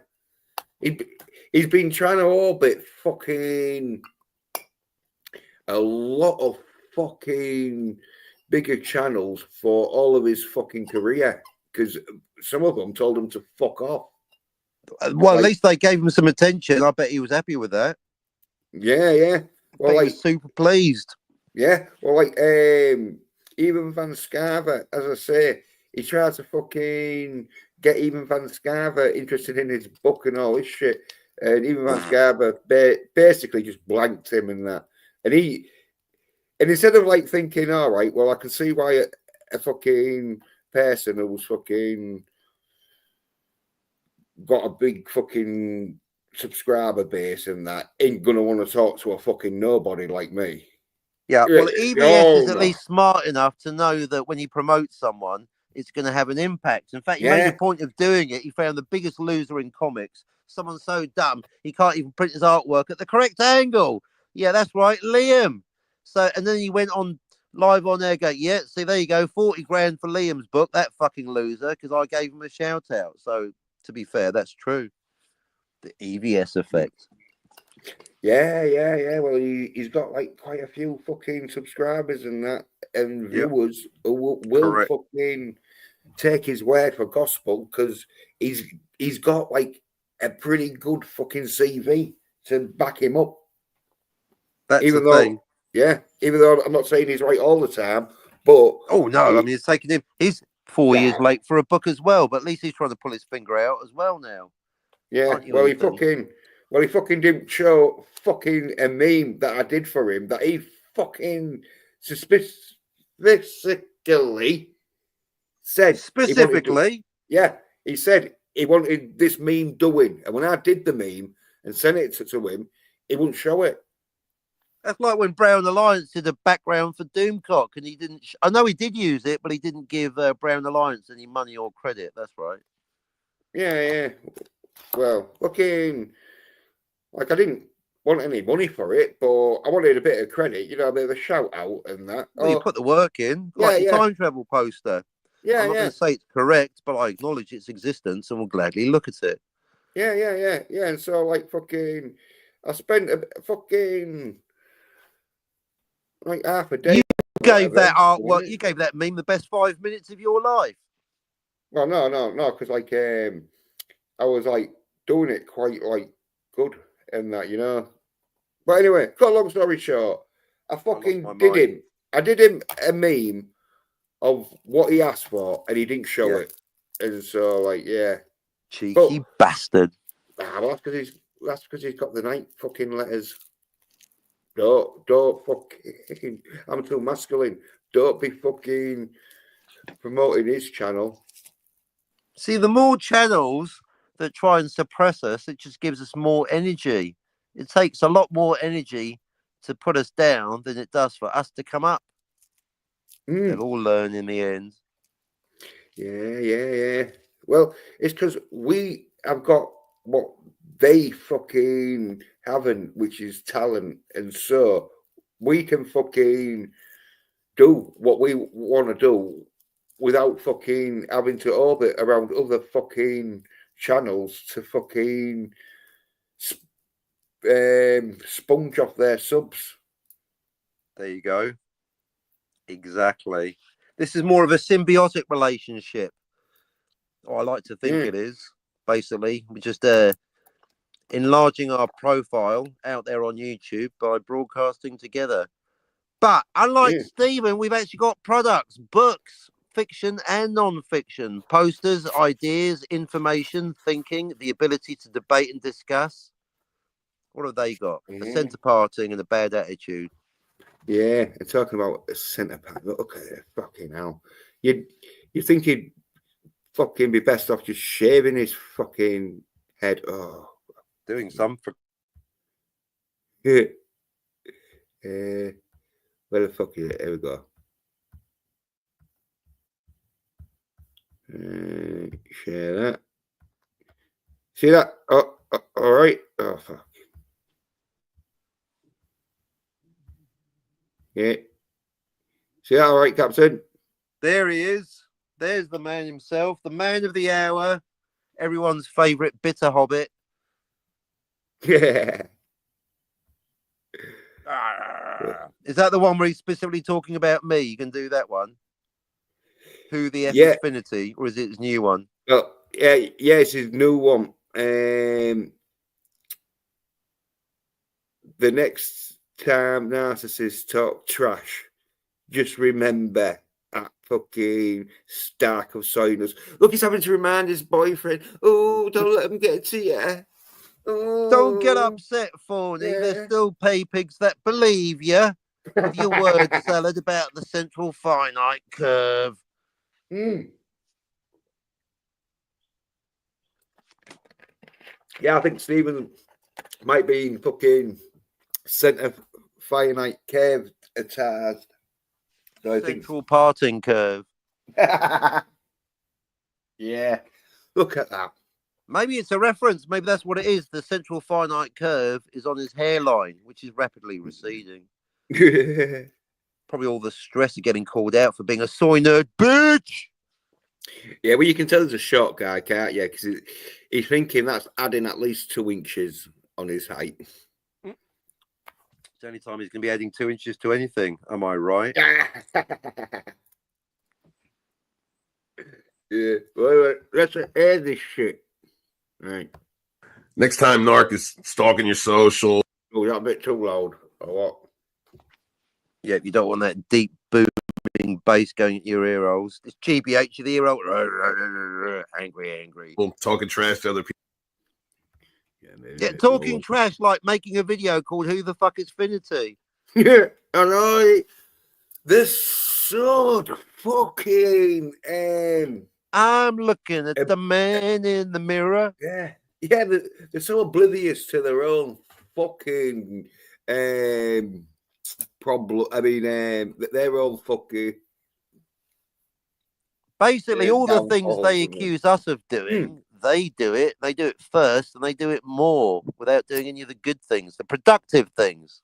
Hey, Jill, like deconstructing time travel and Back to the Future. Right. Next time Narc is stalking your social, talking trash to other people, posting. Yeah, fucking telling you that your book's shit. I don't think they're narcissists, Stephen. I think they're just giving an honest opinion. And how can we be stalking your social if you've blocked us, you scaredy cat? Not even fucking. I answer you fucking. Going. I've only fucking noticed this because fucking Captain's fucking said. Brought it to your attention. Yeah. Ian's has actually got a life. He's got better things to do, but I like a cheap laugh. Yeah. Well, I like the good parts. Don't get me wrong, because this is fucking great. You're like fucking saving me a job of fucking hearing the fucking shit posts you'll be fucking doing. It's better in small doses, so you can dilute it with a bit of actual witty commentary like what we are doing now. Yeah, that fucking look. Even though like his face, his bottom half of his face looks like it's smiling, those eyebrows are permanently set on fucking that eyebrow. Frown. Yeah, no, like this. I'll show you, right? Like there. You can see Smiley the frown face. lines, can't you? Oh, look, smiley face. You're thinking, oh yeah, look, it looks happy. But no. But look at them eyes. Them eyes always look angry. They don't look like, they're not happy eyes. That's what I mean. There's so much fucking hatred in this man. Even when he's trying to be happy, his eyes just can't fucking help but fucking tell his true story. Stuff to try and irritate you and everybody else. And trying to irritate you. Stephen. Yeah, good job that's not working, eh, phony snark and soy? Good job you're not irritated at all. It's worn off a duck's back for you, isn't it, phony? Yeah, Stephen, you got irritated because a fucking famous YouTuber wouldn't fucking participate in your fucking book. That fucking that no one really would participate in. So yeah, Stephen, you don't get irritated, do you? I've never seen you irritated in your life. You're always fucking happy go lucky, you aren't you, Stephen? Casual as fuck. Yeah, you're so casual, Stephen. I don't. So sometimes I don't know when you're angry. Yeah, like just remember, all right. Inside that narc's brain is. Oh yeah, just remember because fucking. Don't forget that Stephen's giving you advice here on narcissist brains. Just remember this because he's a fucking qualified fucking fucking psychiatrist, or he's probably been to enough qualified psychiatrists that he thinks he's a qualified psychiatrist. That's not quite the same thing, is it? Exactly. Visiting a psychiatrist doesn't make you a psychiatrist. No, that's Americans for you. That's why, oh. I reject that last statement. Like errant sex toys and half-eaten crayons. All right, understand. Has he been looking around his bedroom floor for inspiration? Errant sex toys and half-eaten crayons. I don't care what you've had for breakfast, Stephen. It's hardly germane to this conversation now, is it? Yeah, I'm going to say, Stephen, fucking what's the first thing that comes to your head? I'll tell you what, when I'm eating crayons, at least I finish them off. Yeah. Don't waste food, Stephen. Right. Doesn't really think all that much about their future while they're monkey. Don't think about much of their future. No, I think narcissists. I think you've got fucking crazy cunt mixed up with narcissists, because crazy cunts don't think about the future. Narcissists always think about the future. That's why they're fucking always trying to bullshit people into fucking gaslighting them into fucking whatever the fucking favorite fucking subject is that day. Exactly. The past is history. Oh, sorry. The past is history. The future's a mystery. The present is a gift. Yeah. That Stephen fucking still hates. Unless he's... I mean, let's pick a moment in the future, like a minute, a month, a year into the future. Pick a point in the future, Stephen, and let's see what you're doing and let's see what we're doing. Well, he'll be complaining. No doubt. Oh, sorry. Fucking, I've never seen him fucking do a video. I ain't complaining. What's he got on his shoulders? Are they epaulettes? Is he trying to look like some kind of reject from Babylon 5 or something? Yeah. Let's get back to what he said. Yeah, sorry. Less of me, more. Come on, more of the Hobbit. More of the angry Hobbit, please. I think though them colours, they look like tiger fucking striped pants, but I don't know. Say that, you'll make Scotty jealous. All right. We are talking about the emotional stability of a butt plug. Okay. Right there. Look, fucking sex toys and butt plugs, Stephen. Oh, you're going too much into your personal fucking detail. I mean, how's that even relevant? What is the emotional stability of a butt plug? Is he saying butt plugs are emotionally unstable? Because I'll tell you what, compared to you, they're fucking calm as fuck. Yeah. Well, I just don't know why he's fucking mentioning butt plugs. It must be like top of his thing to mention. He probably just started glancing at his shopping list. Yeah. And half-eaten crayons. All right. Understand, Narcissist doesn't really think all that much about their future while they're monkey branching. Well, the monkey branching. What the fuck's monkey branching? He's having to go to the monkeys now. Yeah. Through a jungle of dawn. All right. We are talking. And we say Captain Queen. Yeah. He's going through a fucking monkey loop of fucking weird bullshit here. He's been listening to too much of the Tony Snark word salad. Yeah. Let's just put in a load of fucking fancy words, and obviously the only fancy words Stephen knows is fucking vibrator and fucking butt plug. So and cock goblin. Yeah. Yeah, Stephen. For an author, you don't seem to be all that sophisticated in your fucking verbal fucking communication. Fucking verbal diarrhea, more like.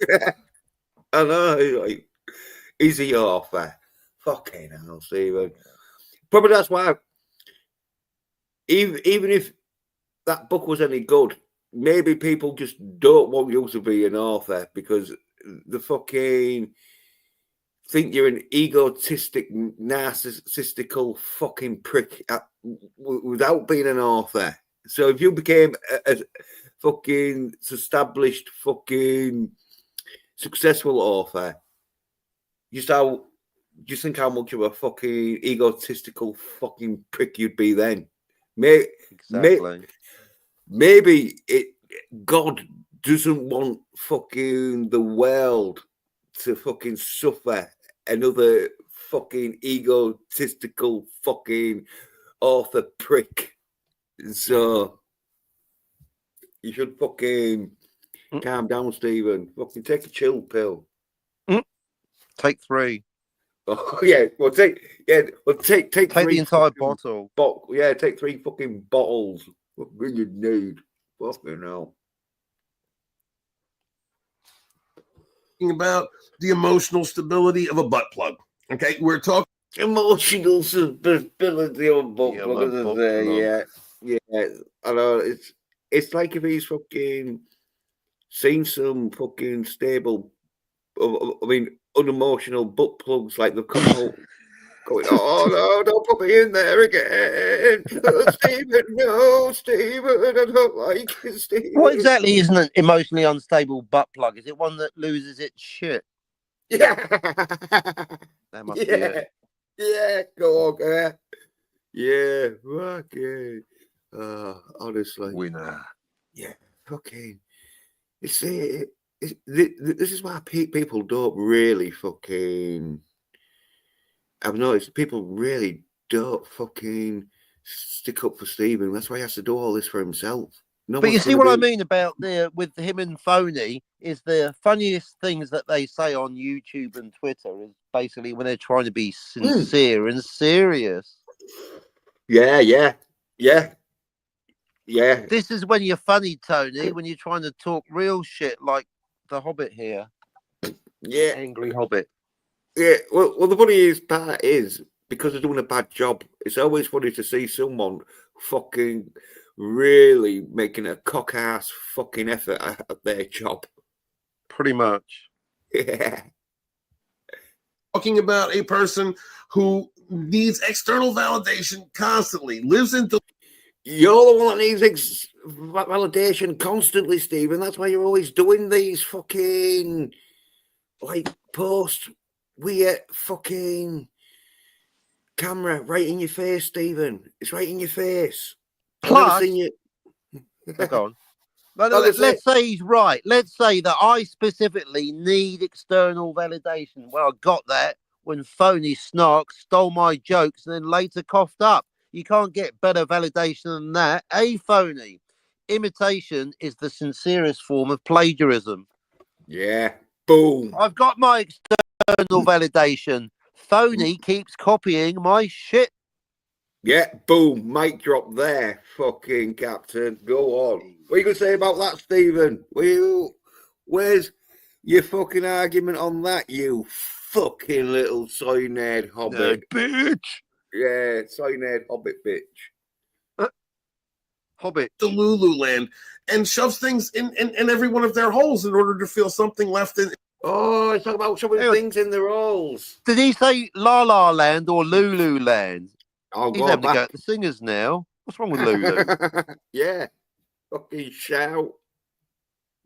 Things in every one of their holes in order to feel something left inside their broken soul. Oh, now this is all just fucking what would you call it? I like filling holes to projection. feel good. No, this is all projection from here. I think this is all projection. Well, from the beginning. It's all projection. A person who needs external validation constantly, lives in Lululand. Lulu. In it well, you know you gotta shout, come on now, nerd, Shout. come on now, soy, come on now, Lululand. What the fuck? Get your words right, Stephen. Well, I think it's called La La Land, also known as Los Angeles. I don't know if it's maybe me fucking thinking this, but it looks like the only time I've ever seen Stephen with a happy face is when he's got his mouth open, expecting something to be rammed in it. Like a lemon. Yeah. Like a mouthful of lemons.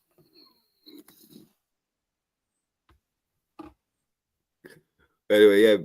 fucking 33 seconds in, and it's fucking just Stephen trying to fucking gaslight his audience into thinking we're fucking narcissists. It's great fodder for us. Even This though- is brilliant. Do another one for tomorrow, Stephen. This is great material. Yeah, Stephen. And I have to just get an haircut before we fucking take the piss out of it. Or maybe come on with a wig tomorrow. Even better. I like the think- glasses as well. They make you look intelligent, Stephen. And shoves things in every one of their holes in order to feel something left in. Oh, in every one of their holes. So He's back to the butt plugs again, isn't he? But not only are we fucking showing, apparently, not only are these narcissists showing stuff in their arseholes, they're shoving them in their mouths, nose, and ears. That's a lot of stuff in. Yeah. No wonder there's only half chewed up crayons. Maybe there wasn't it. Maybe they just used that to plug up bung things in that. Bungholio. Inside their broken soul. You talk Oh, inside their broken soul. He fucking fingered. Probably broke down in tears then. Because look, he has to stop the fucking. There's like an edit there because he stops it. Watch it. He after he says broken. Oh, well spotted. Yeah, watch it. left inside their broken soul. You talk. Yeah, he stopped it. Yeah. And His he's lips all like, aren't moving. yeah, and now he's like, after he's had a good cry in that, now he's had a fucking time to think. He's probably wiped his eyes and that. Now he's gone back to fucking the conversation. What about a funny touched broken inner child that looks more like a disabled gremlin from hell? The disabled gremlin, back to the gremlins. He's having to go to the gremlins again, isn't he? Well, No, it's gargoyles yesterday. Now it's gremlins. He's obviously going through the dictionary of creatures. He's got a monster manual. well, he got in for fucking some disabled fucking child. Oh, Gargoyles yesterday, gremlins today. It'll be griffins tomorrow. Yeah. Well, I don't know if he'll use disabled child again with his image. Like That's a favourite, isn't it? That's going to Yeah. be popular. I know. It's like fucking you're an author, Stephen. What are you gonna do if a fucking disabled child wants that signing?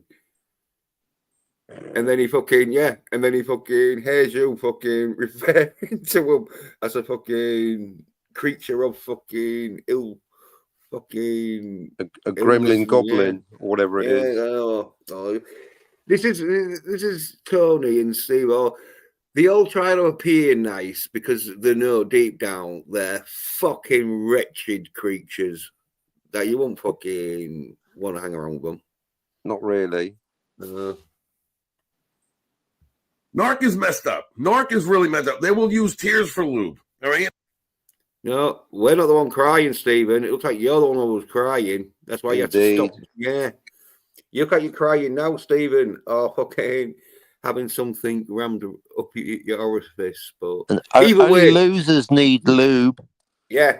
Either way, Stephen, we can see the pain in your eyes, and you're wearing glasses and all. So that's how much it's showing through, Stephen.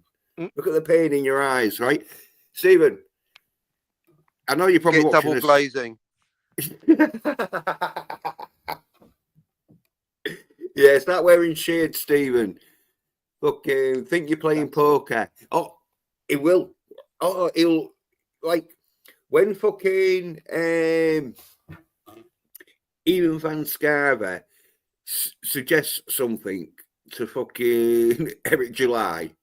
Eric July is watching, and he'll even though he hates fucking Ian Van Scarver, he knows good advice when he hears it.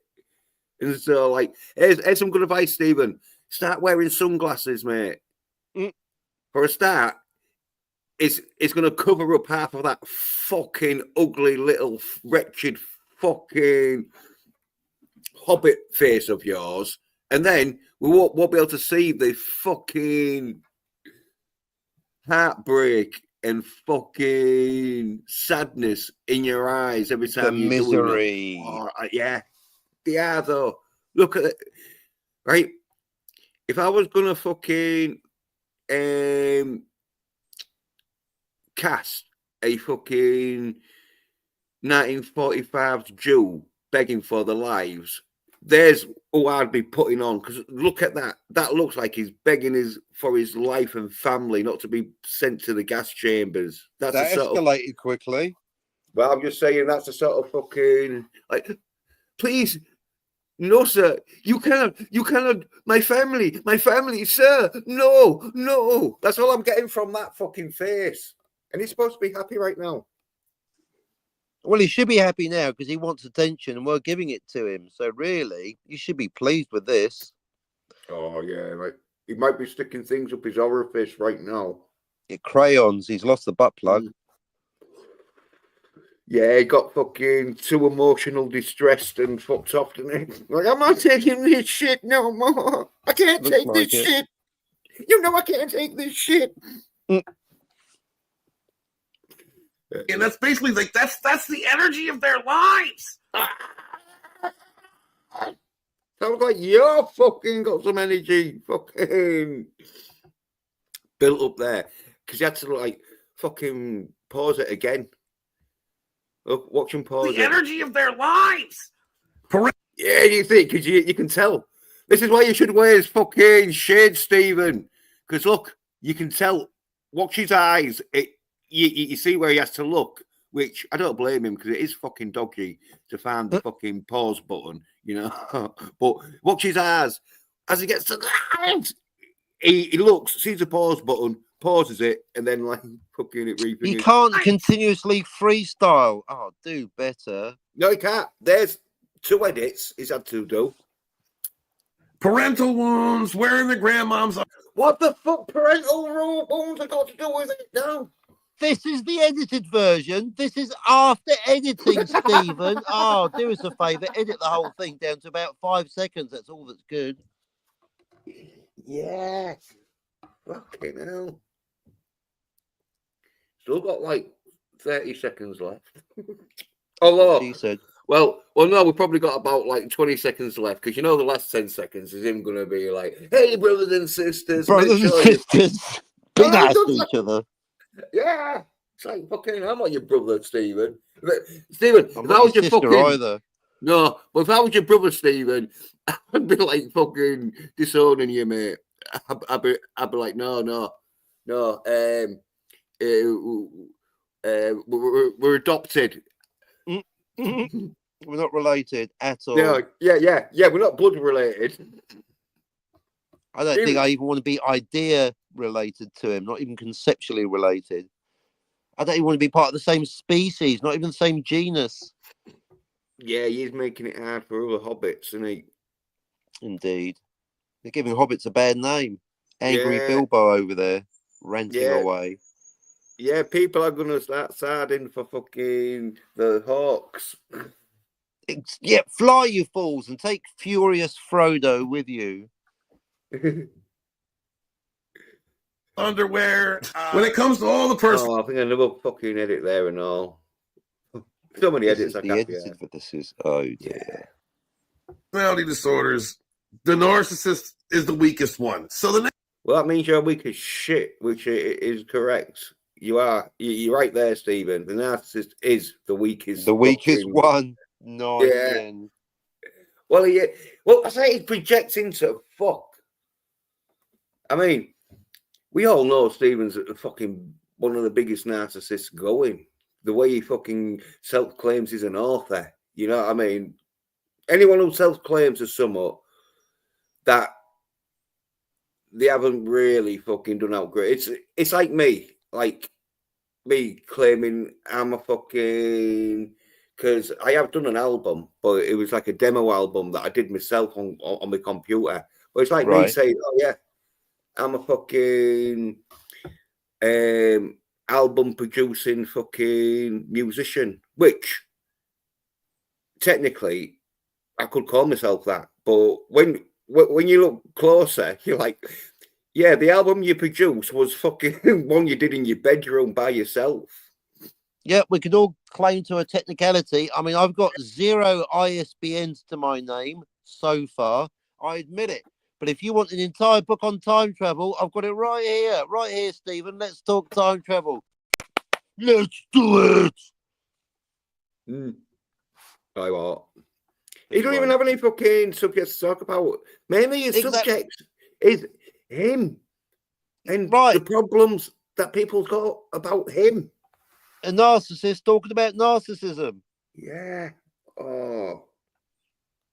This is so fucking ridiculous, isn't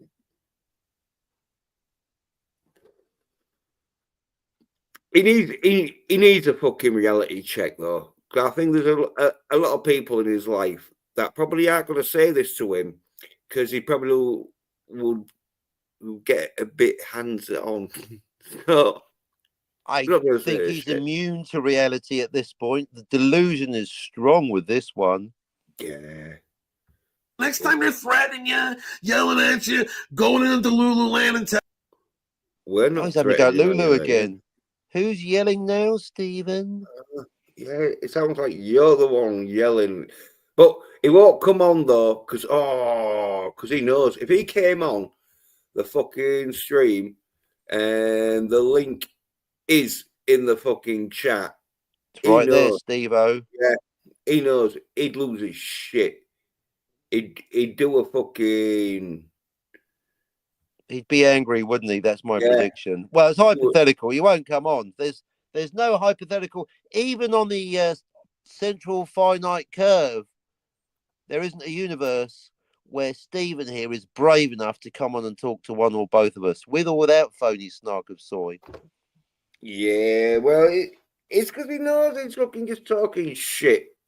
He's got himself in an orbit fucking corner where he has to protect fucking his orbiting fucking YouTube fucking channel. His new mate, Phony Snark. Yeah, because he's orbiting. And if you're orbiting around a channel, you need to protect them. Because why are their viewers going to subscribe to your channel if you're not protecting their fucking glory fucking boy? Or glory hole. See, there is a bit of a mirror situation, because that's why we could go 2 for 2. It'd be the two narcissists, that's the Hobbit and the Snark, versus the two humble, stable geniuses, us. Come on up, give us the satisfaction, but you won't give us the satisfaction. No, they won't. Too scared. Texting you a bunch of crazy stuff, trying to convince you that they're godly or they're better. Or they're godly. No one's claiming to be godly here. Well, I think you'll find that Stephen, Tony. Oh yeah, Steve. I think Stephen and Tony, because especially fucking Stephen, he made out like he was the god of fucking hellfire, the fandom menace. No, he claimed to be the author and fucking leader and that of the fandom menace and all this shit. It's like, no, you know. Yeah, no one else is buying that bullshit. Not today. Yeah, well, that's what I think. Stephen, he's a bit pissed off because he's been doing this for probably fucking a good 6 years. Ever since I've fucking been YouTubing. And he's got nowhere. Gone no fucking where. In fact, I think he's gone backwards. Sometimes it feels we're going backwards. Yeah, because I remember he used to have like a bit of an audience and that.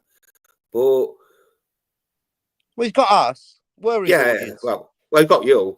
He's got Stephen, me when he says. Look at me, Stephen. Look in my eyes. I'm your audience now. Yeah. Look into my eyes, not around the eyes, into the eyes. Into the eyes.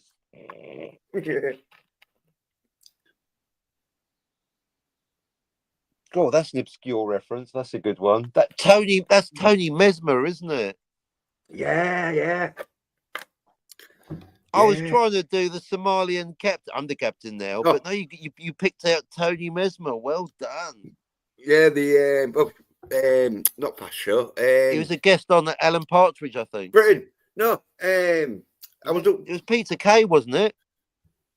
No, I was doing the one from Little Britain. Did you remember when Matt Lucas? Yeah, Matt George's Lucas. cousin. Well, no, Matt Lucas was like a hypnotist, and like if he'd always be like hypnotizing people for his own advantage. Like he'd go on a date with a woman. Wait there, I need to cough. So, God, well, I'm gonna have to look up that, but look up Wait, Tony Mesmer, guest on Alan Partridge, because maybe there's a bit of a comedy overlap there. Either way, no amount of hypnosis is going to convince anyone that Stephen here is capable of anything beyond spouting angry bullshit. That's on 2 hours and a bit.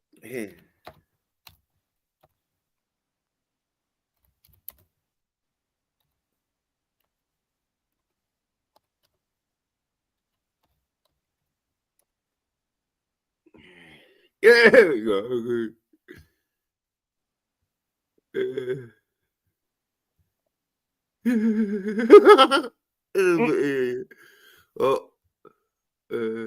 You're right there, Jens. You have a bit too much fun even for this show.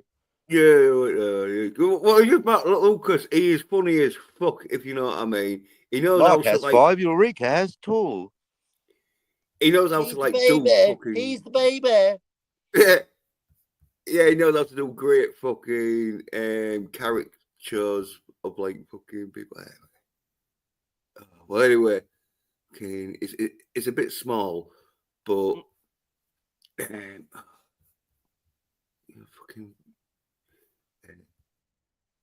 that's him. But well, he does a character where he's a hypnotist, and like there's one where he's on a date with a bear, and he's like, "Oh yeah, do you want to order?"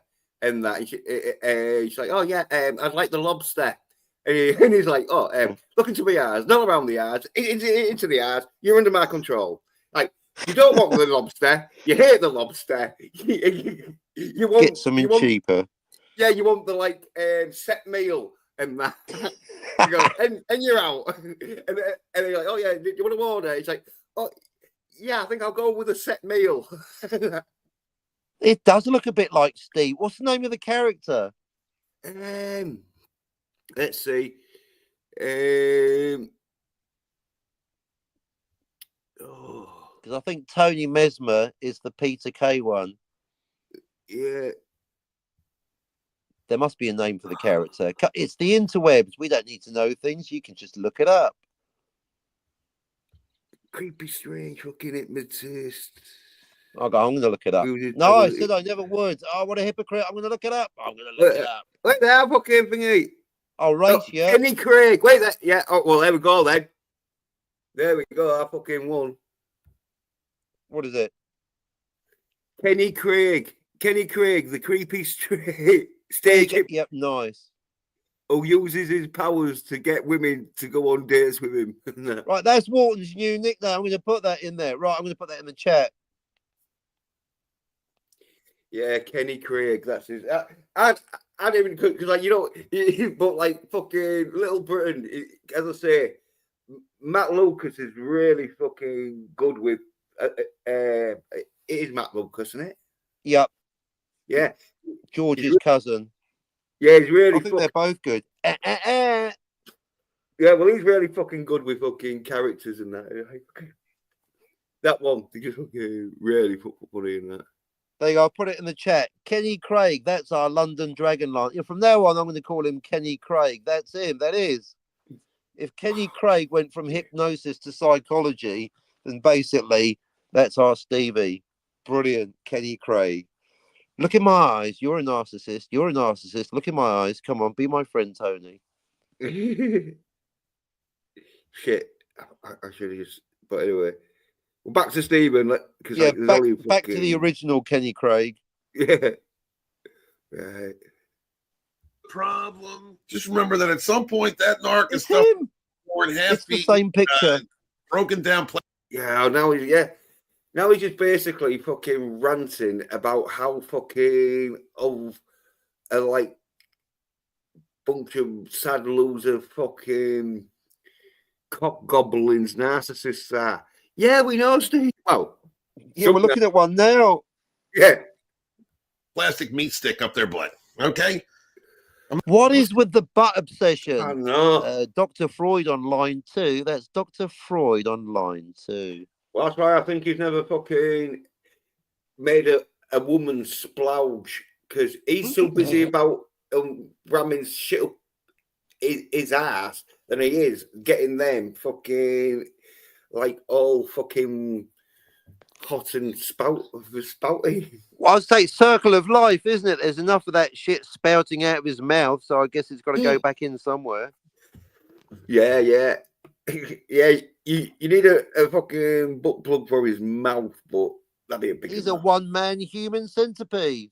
Here we go. I think it's ended anyway. I'm not talking about female narcs, by the way. This Oh, yeah, all right, yeah. So just the men. What about transitioners? Not thinking about them, are you? Oh, you bastard.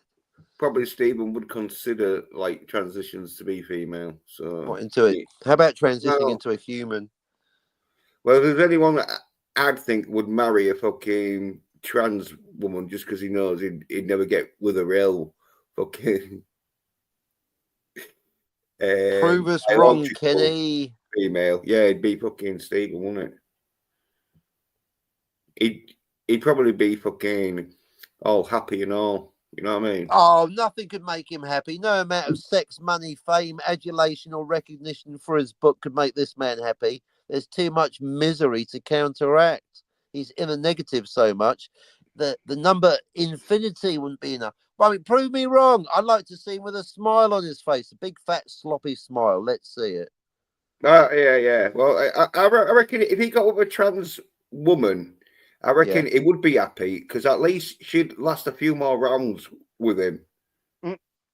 So, well, anyway, yeah, I think he's finished. This video is about male narcs. Be good. Yeah, it's all about. There we go.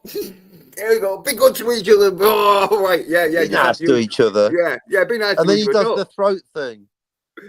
Yeah, don't call fucking everyone a bunch of scummy fucking butthole breathing fucking narcissist bitches. No, be good to each other. Yeah, have a nice time. I know you. Honestly, he is like fucking in a world where fucking he thinks by saying at the end of anything he says, be nice to each other, brothers and sisters, that everyone thinks he's a great guy. Oh yeah.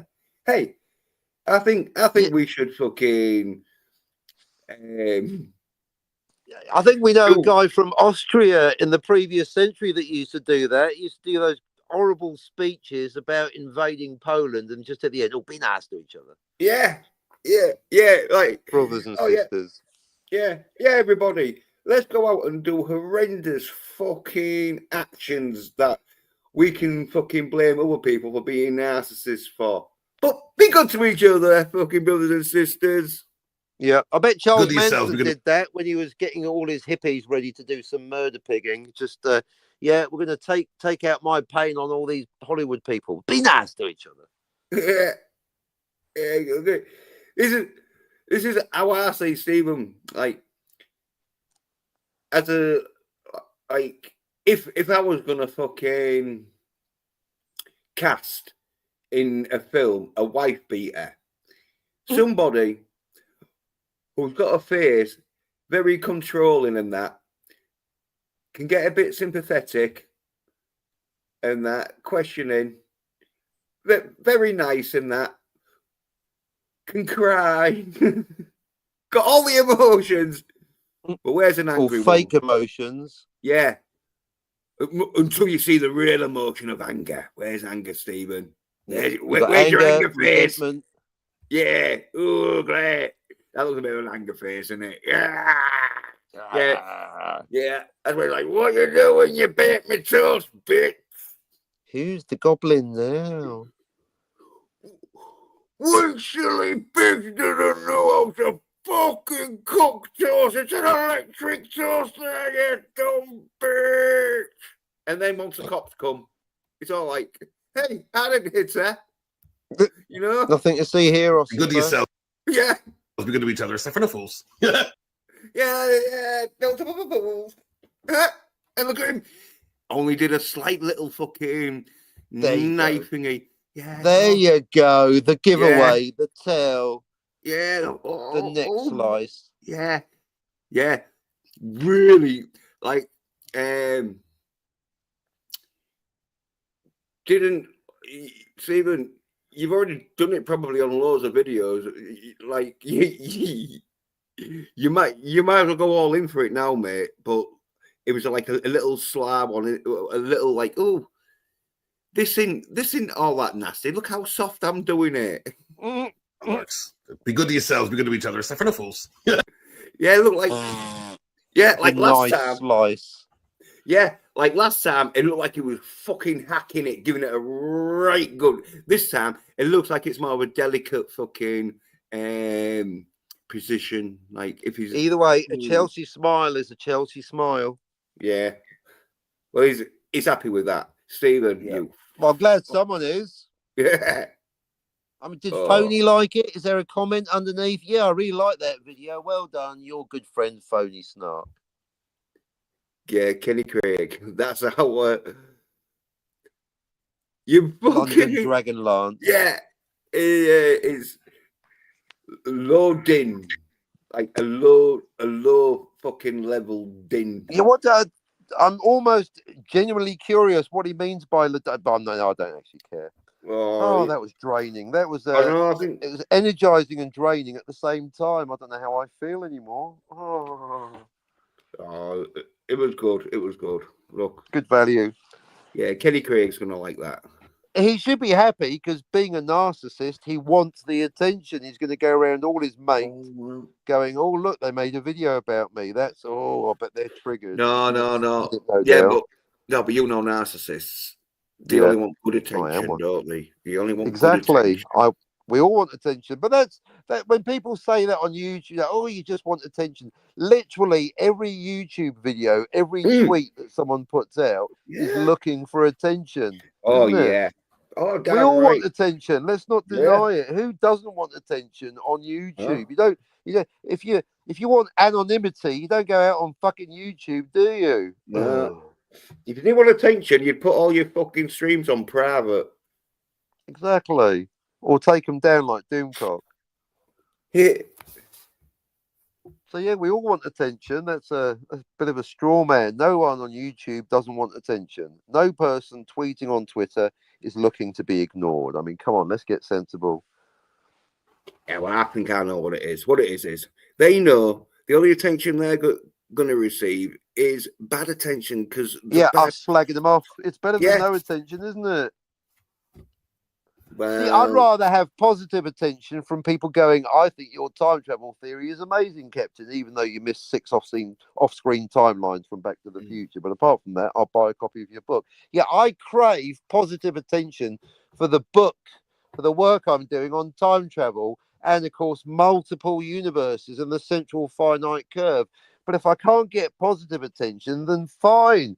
I'll get negative attention for calling out wankers on YouTube who bullshit about the aforementioned topics. Yeah, well, that's the thing. As I say, we know our fucking subjects, and we've got life experience and that, which most of these side cunts haven't. Nope. And so, they're probably replicants. They've only got 4 years experiences and no emotional pillow to basically cushion the experiences they're now facing. Well, they're skin jobs. They're effectively skin jobs, but without the false memories. Yeah, more Leon, less Rachel. Yeah, we're guessing a little bit there, but seriously though, they don't have much fucking like knowledge on the subject they're trying to fucking spout about. It's like not really. Yeah, and so then when people like us, we know fucking our shit and that, like we can call them out. Well, that's why I have some respect for Phony Snark, who actually at least can have a conversation. Well, didn't bring a poster, but can at least try to have a conversation about time travel. Whereas, I was about to say Tony Mesmer, Kenny Craig here doesn't even have an opinion on how many timelines in Back to the Future, or how many canonical Spocks there are, or how many universes there are on the central finite curve. Has he even watched Rick and Morty? I doubt it. He's too busy chewing butt plugs and playing with crayons. Yeah. Well, it is one of them where Stephen Walton, he is fucking nothing fucking like knowledge. I've never ever heard him really talk much about fucking like films or toys or fucking Well, to be any fair, like his last culture. show on YouTube where he had Phony Snark as a guest, he was talking about Star Wars, but he was deconstructing episode 3 from the prequels. It's not exactly up to date, is it? I mean, what next? A documentary about the end of World War One. Yeah, well, as I say, every time I've fucking like seen Stephen doing anything, it's always been rather complaining that people didn't like his fucking book or fucking trying to promote his book. But no one's going to buy. I think you destroyed it yesterday, and Trip recognised your destruction of Stephen's book. Sorry, Kenny Craig, because ultimately he's done a book about YouTubers. Well, can't we just watch them on YouTube? Yeah. So you're right. You killed his book if it wasn't dead in the water already. Well, Who's going to buy that nonsense? Is it well, no. available? Is it on Amazon? Well, I didn't kill his book. What happened was, I think someone like commented that comment because it is like once you're like thinking, well, what's this book for? And that now, if it had fucking, It's like dancing about architecture. Yeah. Well, the thing is if it had fucking like in-depth fucking interviews with fucking YouTubers that fucking they didn't fucking, which I think he tried doing and that, but no one was gonna fucking do it in that shit. But if it had some in-depth interviews with like YouTubers and that, like he could have like got them to like fucking you know he could have brought some like stories and that, you know, where got like inside stories like they haven't, but he didn't. Basically, his book was just fucking telling everybody what he'd fucking seen, and apparently, yeah, it was like what he'd fucking say in his videos, which is basically what he'd seen. He'd just talk about like, oh, anyway, oh, I think he knows he's like he's, you know, when some people are like, right, well, you never know. Fucking people might like this. I think he knows Right. no one likes it. Is it at least a real book? Does it have an ISBN? Yeah, because I think it got sold on Amazon or something. All right, I'll give him that then. Credit where it's due. If it's got a genuine ISBN, it's a real book, then that's something. It's not much, because if no one reads it, No, but if it actually exists, if I can buy it right now on the interwebs. It was self-published though. But is it print on demand? Will I find it in a real bookshop? Doubtful. But it doesn't matter. It's like if I wanted to, I could fucking sell everything that I fucking own and take out a big fucking loan and then fucking get myself a book published and call myself an author. Yeah. It's not that difficult. I mean, it's not that easy, but it's not that difficult these days to. Well, as I'm going to prove later this year. Well, the thing is like if you do that and the book sells well, then it's like yeah, you are an author. If you're making a living off it, then you are an author. But right, yeah, if you spent more money, it's like with these my advance. Well, it's like these fucking bands and that, like musicians who pay to play. Where like one of my mates, he was touring and that, but he's always skint, and it turns out he has to pay to tour. And it was something like ridiculous. Yeah. Well, like I think they had like a rich member, like one of them, like the dad. Yeah, because one of them, the dad paid like for like him to tour because his son was the drummer, and so he was a bassist in the band, but I think he still had to pay like his fare and that, and you know, to like travel with them and all that shit. Ridiculous. Oh yeah. Well, as I say, it was one of them where and another mate, he was a bit like that, where he wasn't always skint, but he was one of them where he could have had fucking loads of money, but he was spending it on like doing gigs. That's the gigs are meant to be the things that. Oh dear. I mean, I freely admit I'm not doing that well financially at the moment, but that's the whole thing. I'm working my way out of my hole, as it were. Yeah. Well, speaking of which, I'm going to have to go in a few minutes. I'm going to go on the half hour because I do have work to do for that. Yeah, reason. man. Yeah. I mean, but at least I've got work to do, Kenny.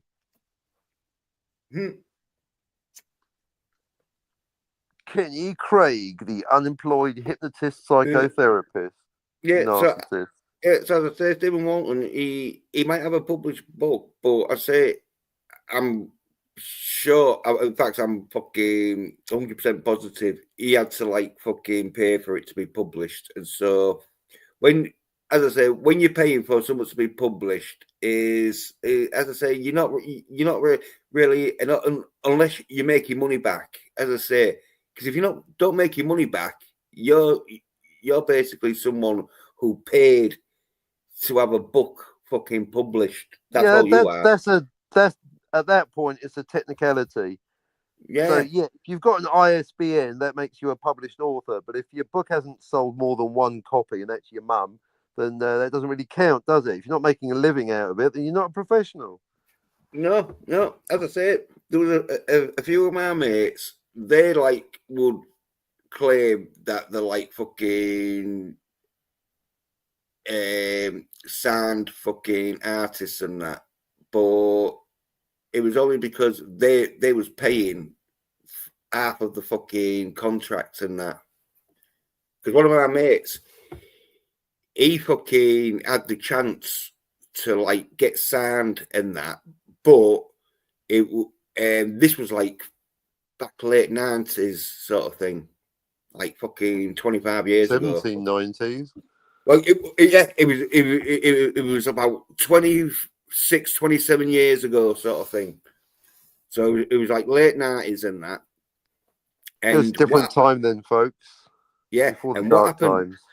What happened was, it was the bassist in a like 5-piece band. Right. And the music wasn't dog shit, but it wasn't out great. It was, well, there was only like 20 odd. So kind of like phony snark singing. Yeah, well, there was like just like 20, 21 sort of thing. Because I was like fucking 23 or something at the time, and so there was like a year or two. So there was like 21, 22 and that. So the music wasn't going to be out that great anyway. You know what I mean? Yeah. But you'll know like what I'm talking about, where the distance from Hull to London is like fucking, I think 500 miles or something. As the crow flies, or via the motorway? Yeah, I think as the crow flies, you know what I mean? Right. Well, anyway, you know it's a good fucking like 10-hour fucking bus journey down. It's a bit of a drive. Yeah. Well,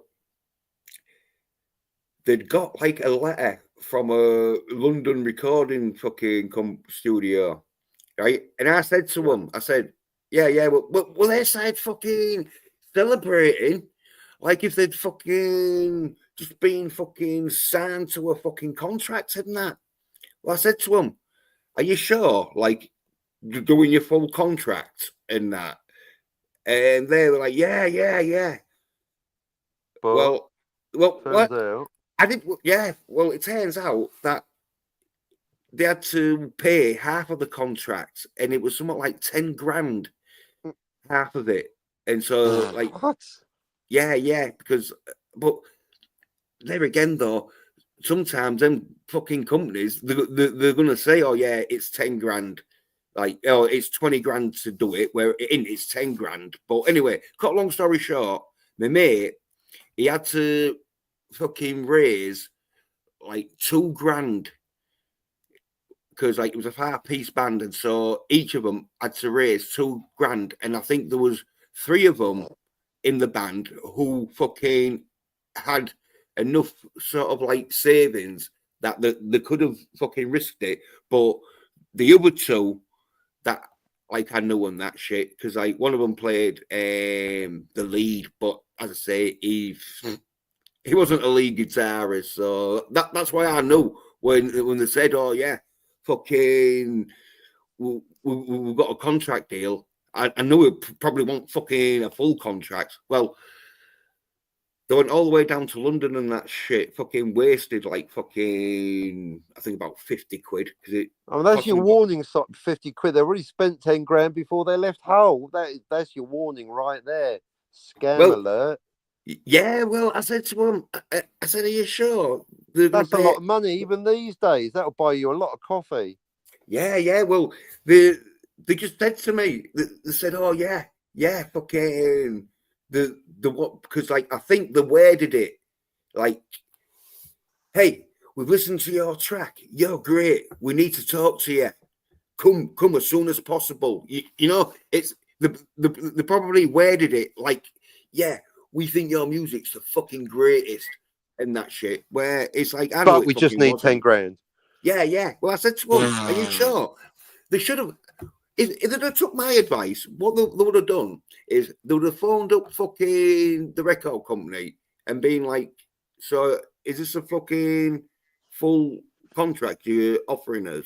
And they'd have said over the phone, probably they'd have said over the phone, "Hey, we can't discuss that. Come down. We need to." But if they could have got right answer and that shit, it would have been yeah. And so like, but anyway, they didn't. The whole point of a sorry, go on. Yeah, I was like, they didn't listen to me, so they went all the way from Hull to London. As I say, I think it cost them like about 50 quid because they had to come back, you know, to London and it's back. Through the 10 grand, it's a 50 quid on bus passes. Yeah. No, that's what broke the bank. Well, no, it was one of them where because they didn't know when they went down, they thought they was getting a full contract, so they thought, "Oh yeah, it's worth paying 50 quid because when we get plus there, the coffee's fucking $20 in London."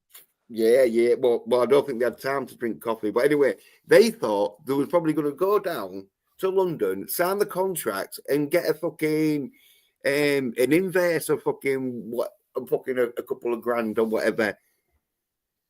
Where is the opposite? They were well anyway. Came back in that, and I shouldn't laugh at that because, as I said, I could have saved them the money, but because they didn't listen to me, like they're like, it was a sort of tragic story and that, like where they're like, "Oh yeah, fucking."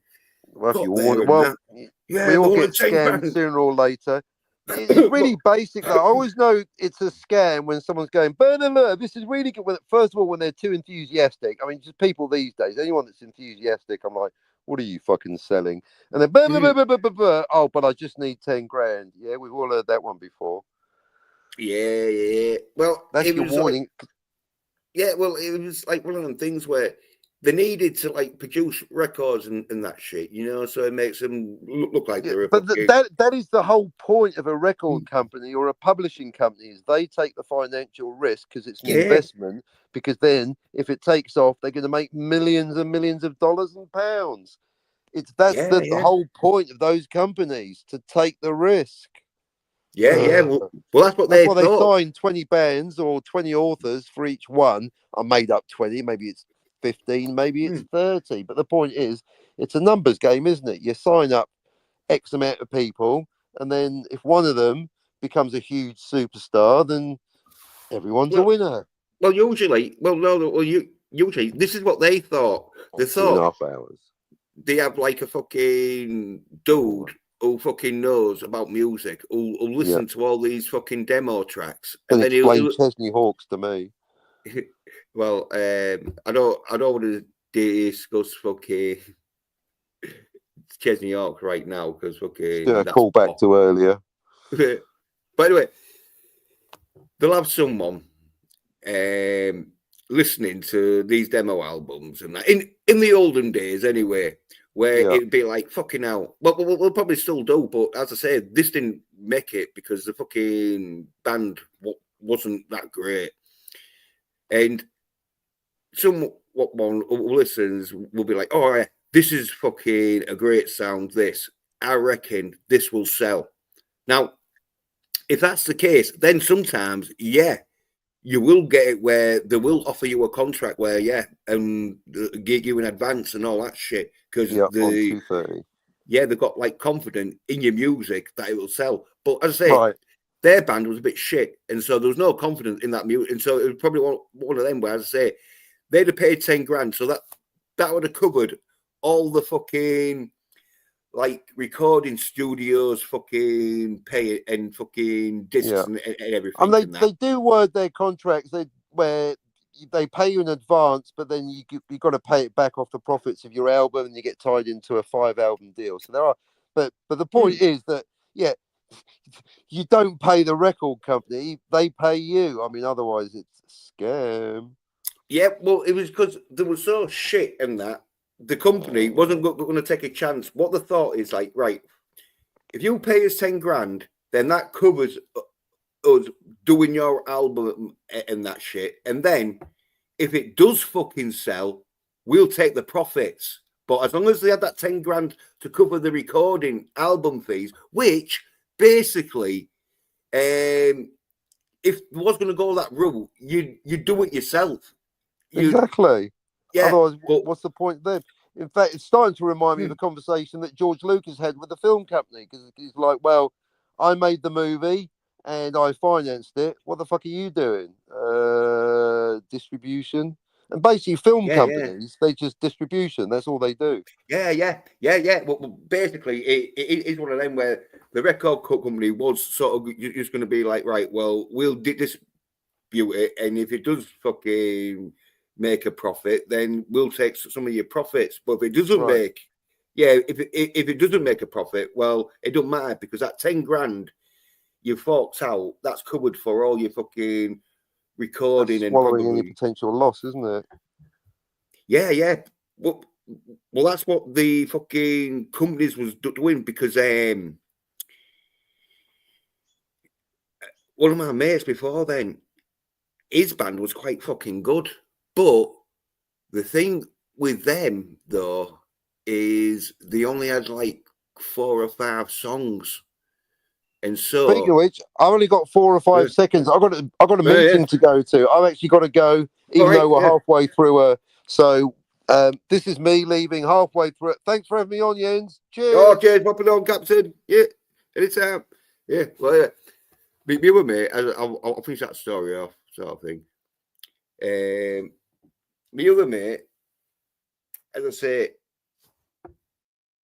it was one of them where he had like 5 pretty decent songs, but the record company wanted at least 10 for an album.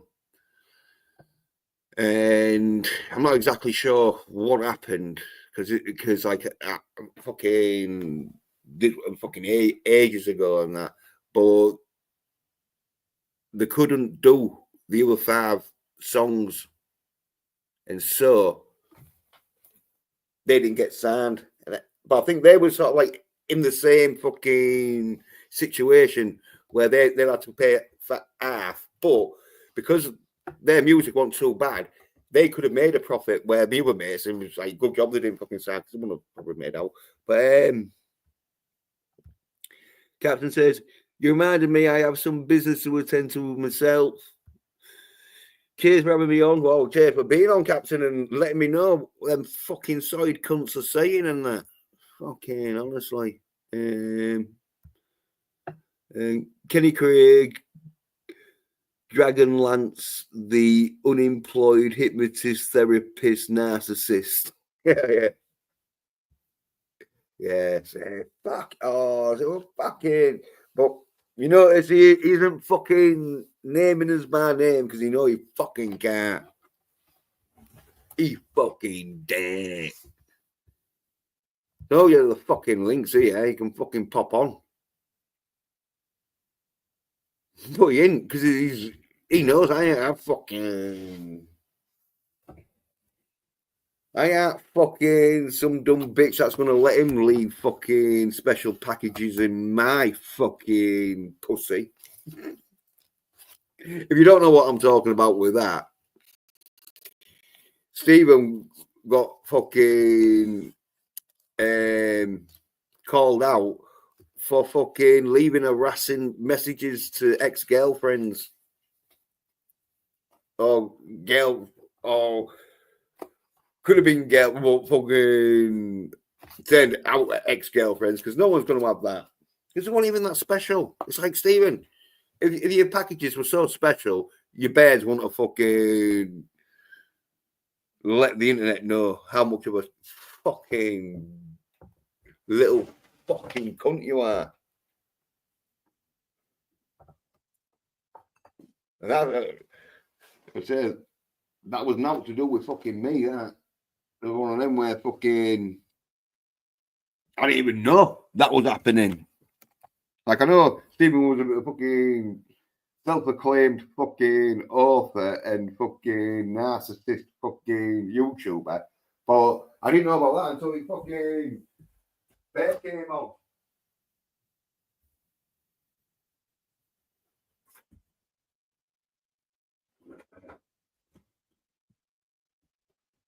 So yeah, fucking Stephen knows that if he comes on here, he ain't gonna be able to gaslight me, and that's the thing with Stephen. That's why he does a lot of fucking commentary and that shit, because he knows he ain't gonna be fucking. Well, he does a lot of commentary and that shit to fucking video cameras doing fucking short videos because he fucking knows if he does it to a human being, they're gonna call him out on it. Like, fuck, honestly. He needs to fucking get his head together. As I say, fuck shit, mate.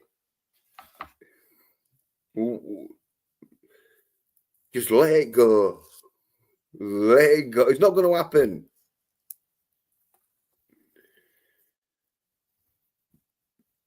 And like he's trying to fucking.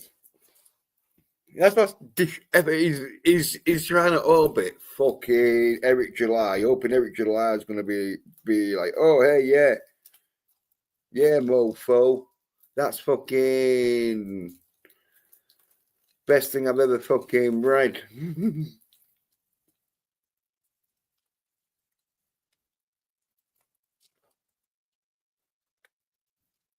Fucking idiot.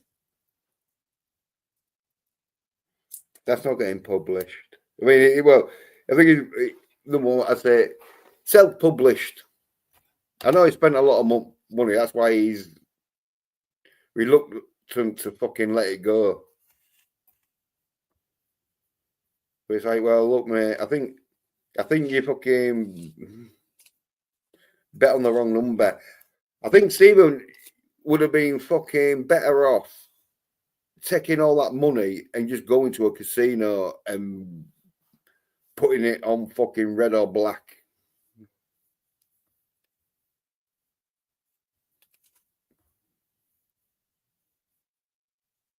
He'd have had more success, I think.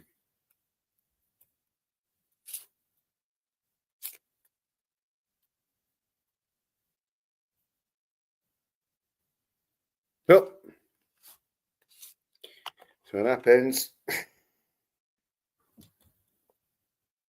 Sorry, Ned, bitches.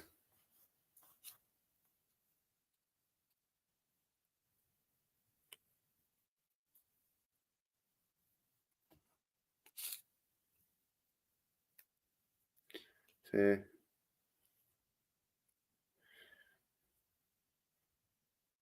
they just don't know when it's time to just call it a fucking day. It's like, no, obviously, it's not going to be a fucking big seller. Because I don't know what he's promoting now.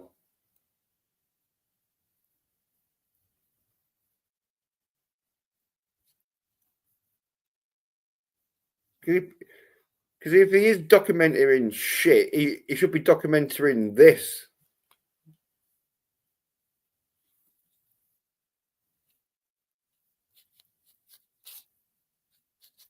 So he won't. I mean, if he does publish a fucking number 2 of fucking the fandom menace and that, he'd have to put all the shit with him and fucking his exes and that shit. I don't think he'd be the right publisher to even fucking do. I mean, oh well.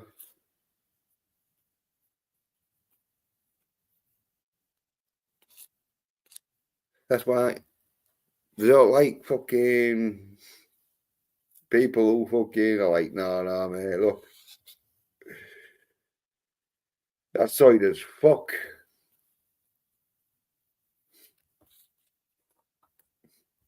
It's not going to sell. Especially when they put time into it, you know. Like, you know, there's some people that fucking waste half their lives, sometimes all of their lives on something that's fucking not necessary.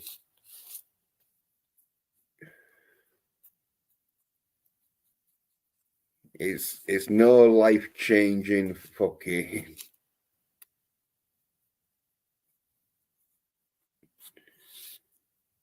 work of art. So yeah, I'm sure people can fucking wait. There's no demand for it. Anyway, I think Stephen's so pissed off that there was no demand for his book. 6 years, no demand. And I think he knows there ain't going to be no demand no more. What the fuck?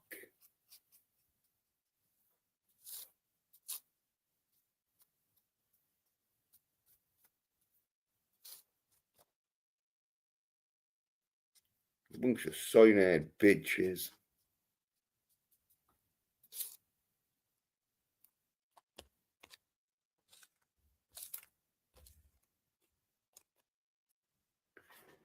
Well, that's what happens when you're fucking orbiting fucking, because if you're orbiting, you have to fucking follow the orders that are coming down.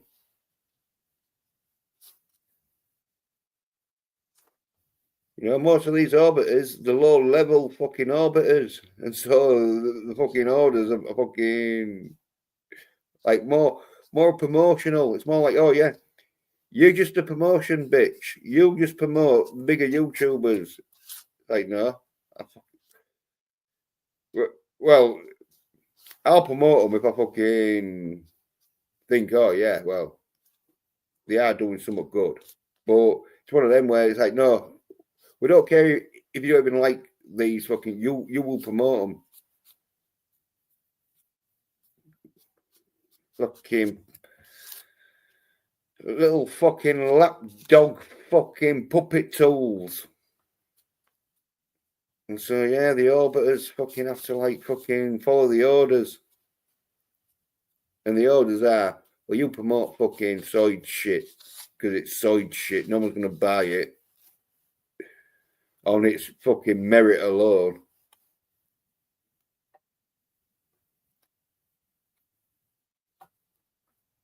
Gotta say, Eric July, like Stephen Walton is a fucking Eric July simp.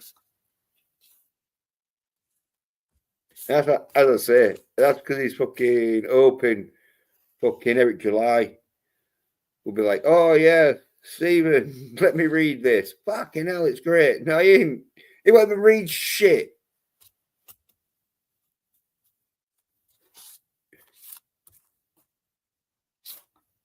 He's so busy fucking doing whatever, but I know it's not reading comic books.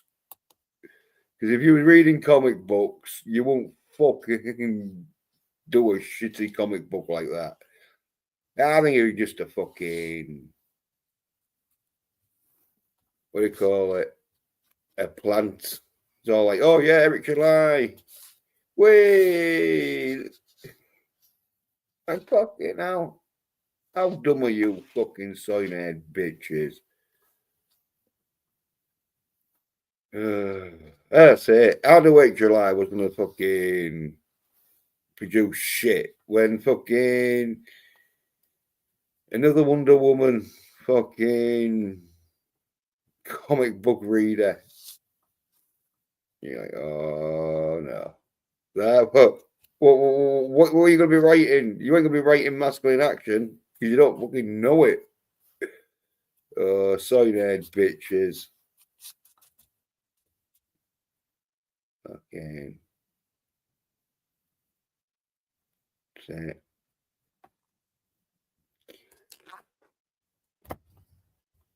side as fuck.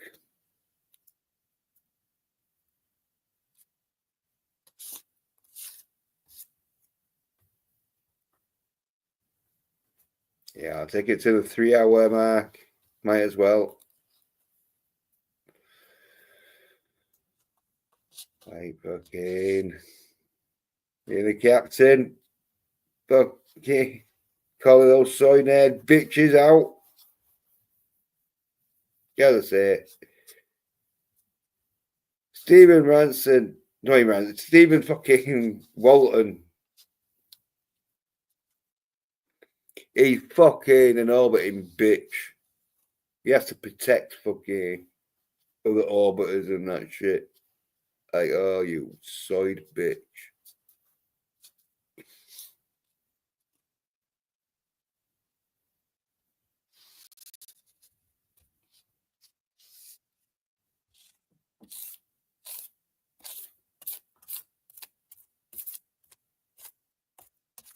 Well,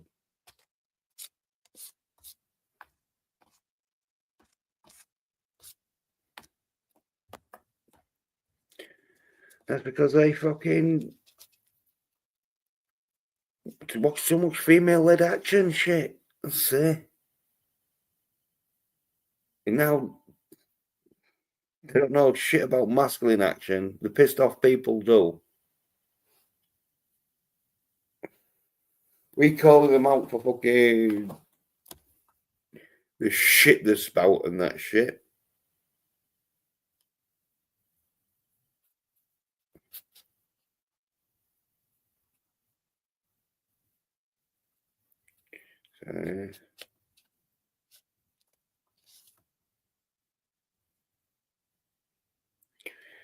What can I say? Apart from they're side as fuck, as we all know, fucking know. I mean, like, yeah.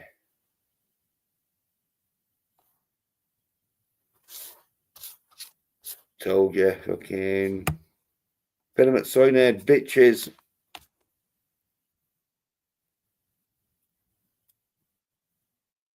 Just sign-head bitches and that.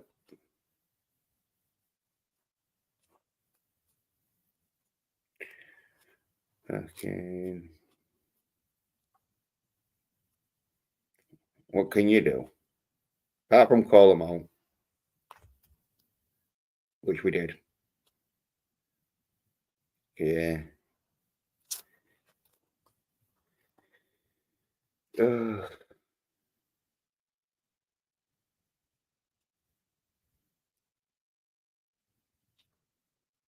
Well, deluded because I have okay.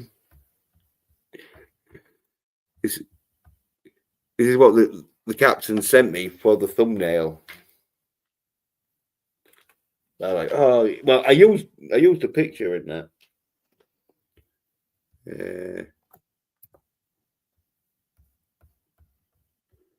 See.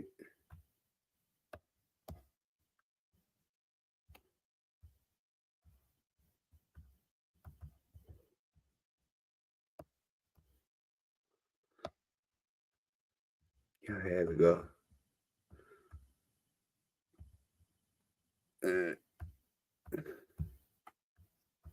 We'll share this. Want a waste? There we go, yeah. Captain, the delusion is real. And it is. So deluded. Like, you know, it's that picture.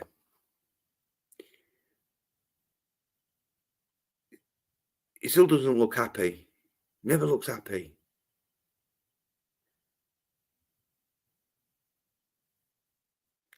He either looks fake happy, like we know it's a facade,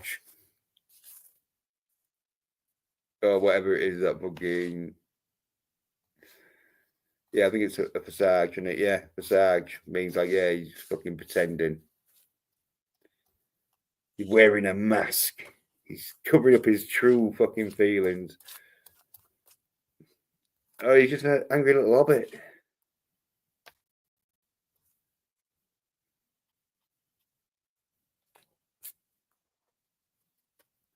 So I don't know. It's probably been put up to like fucking try and put some heat on me and the captain or whatever for fucking giving Tony Soy Stark too much of a fucking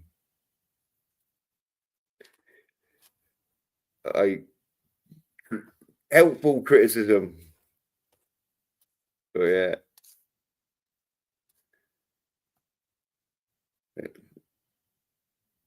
Yeah, well,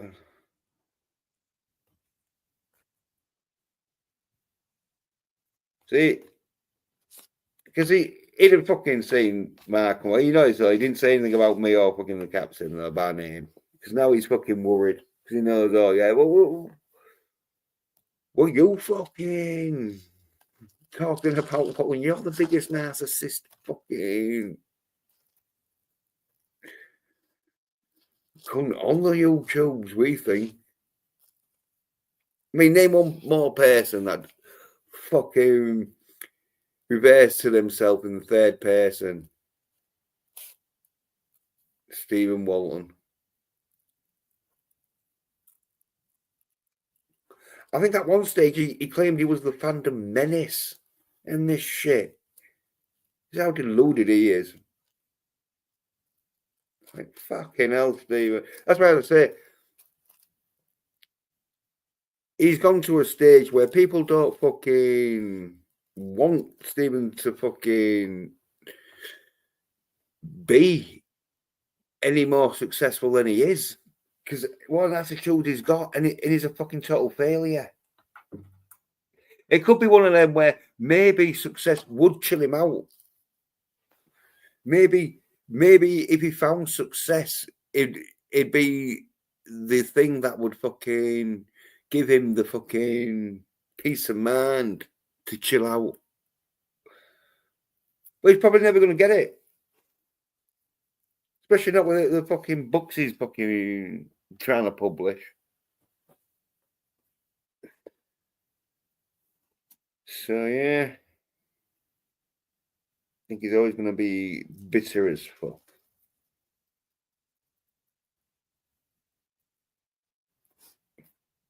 As I say, it wasn't my fault, you know. I'm slagging off his book now. But it's been 6 years, you know what I mean? So it's not like he could blame me for the failure of his fucking book.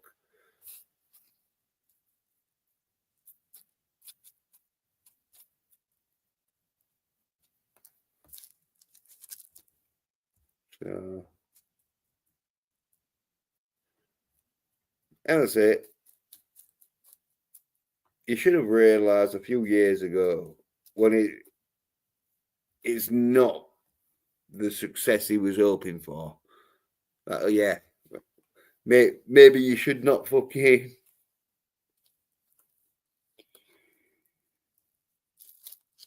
like be fucking paying for it to be published. But no, No, I mean, that's his problem now. He probably hates himself, I think.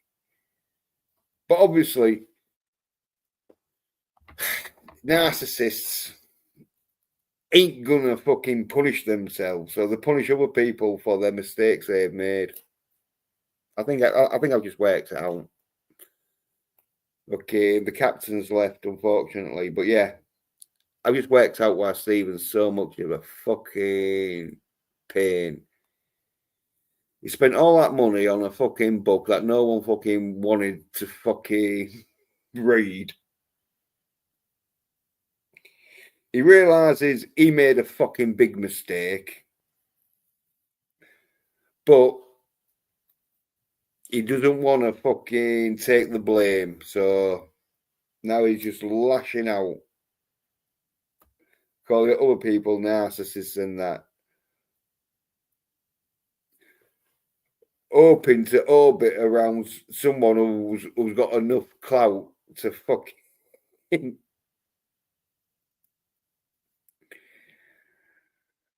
promote his book. Stephen, you got more the chance of them promoting my fucking channel than they have your book. Because no one in their right mind would promote a book that no one fucking wants. Right, at least with my channel, there's at least fucking 20 or 30 people that do want it.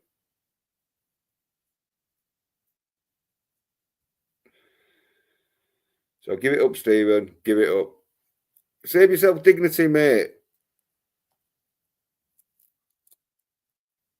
Because your book's shit. So you'd have to do some fucking low-level dealings to fucking make that a success. You'd have to sign your fucking soul to the devil, which nowadays it's more realistic. There's a more realistic fucking chance of you doing that.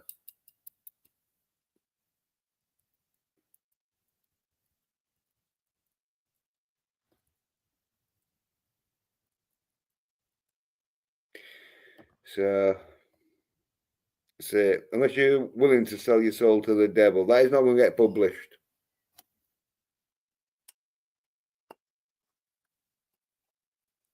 That's it. It's such a weak and pathetic fucking book and that I don't even think the devil would be willing to fucking take your soul for it. I think it'd be too much hassle for the devil. I think the devil would be like, no, you can keep your soul, mate.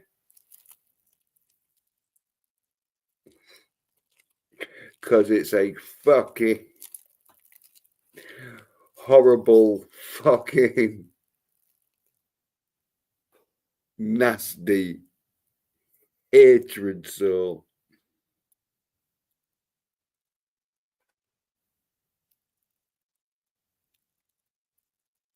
Yeah.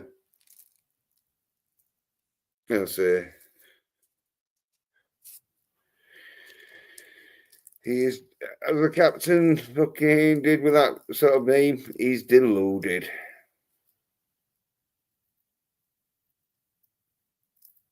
Deluded in so many ways. As I say, he's deluded in he thinks he can just fucking leave women fucking special packages.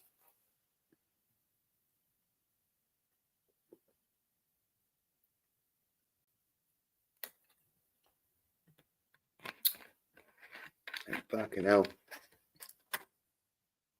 Stephen, you deluded, mate. Then he thinks he can fucking publish a fucking book about the internet, which you could just go on the internet to see what fucking he was talking about. But anyway,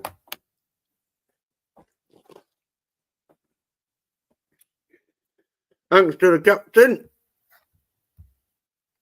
What the heck? That one I got kicked out for some reason. No, it wasn't me. It was something to do with the internet. And thanks to the people watching. on the re-rub and incognito and that.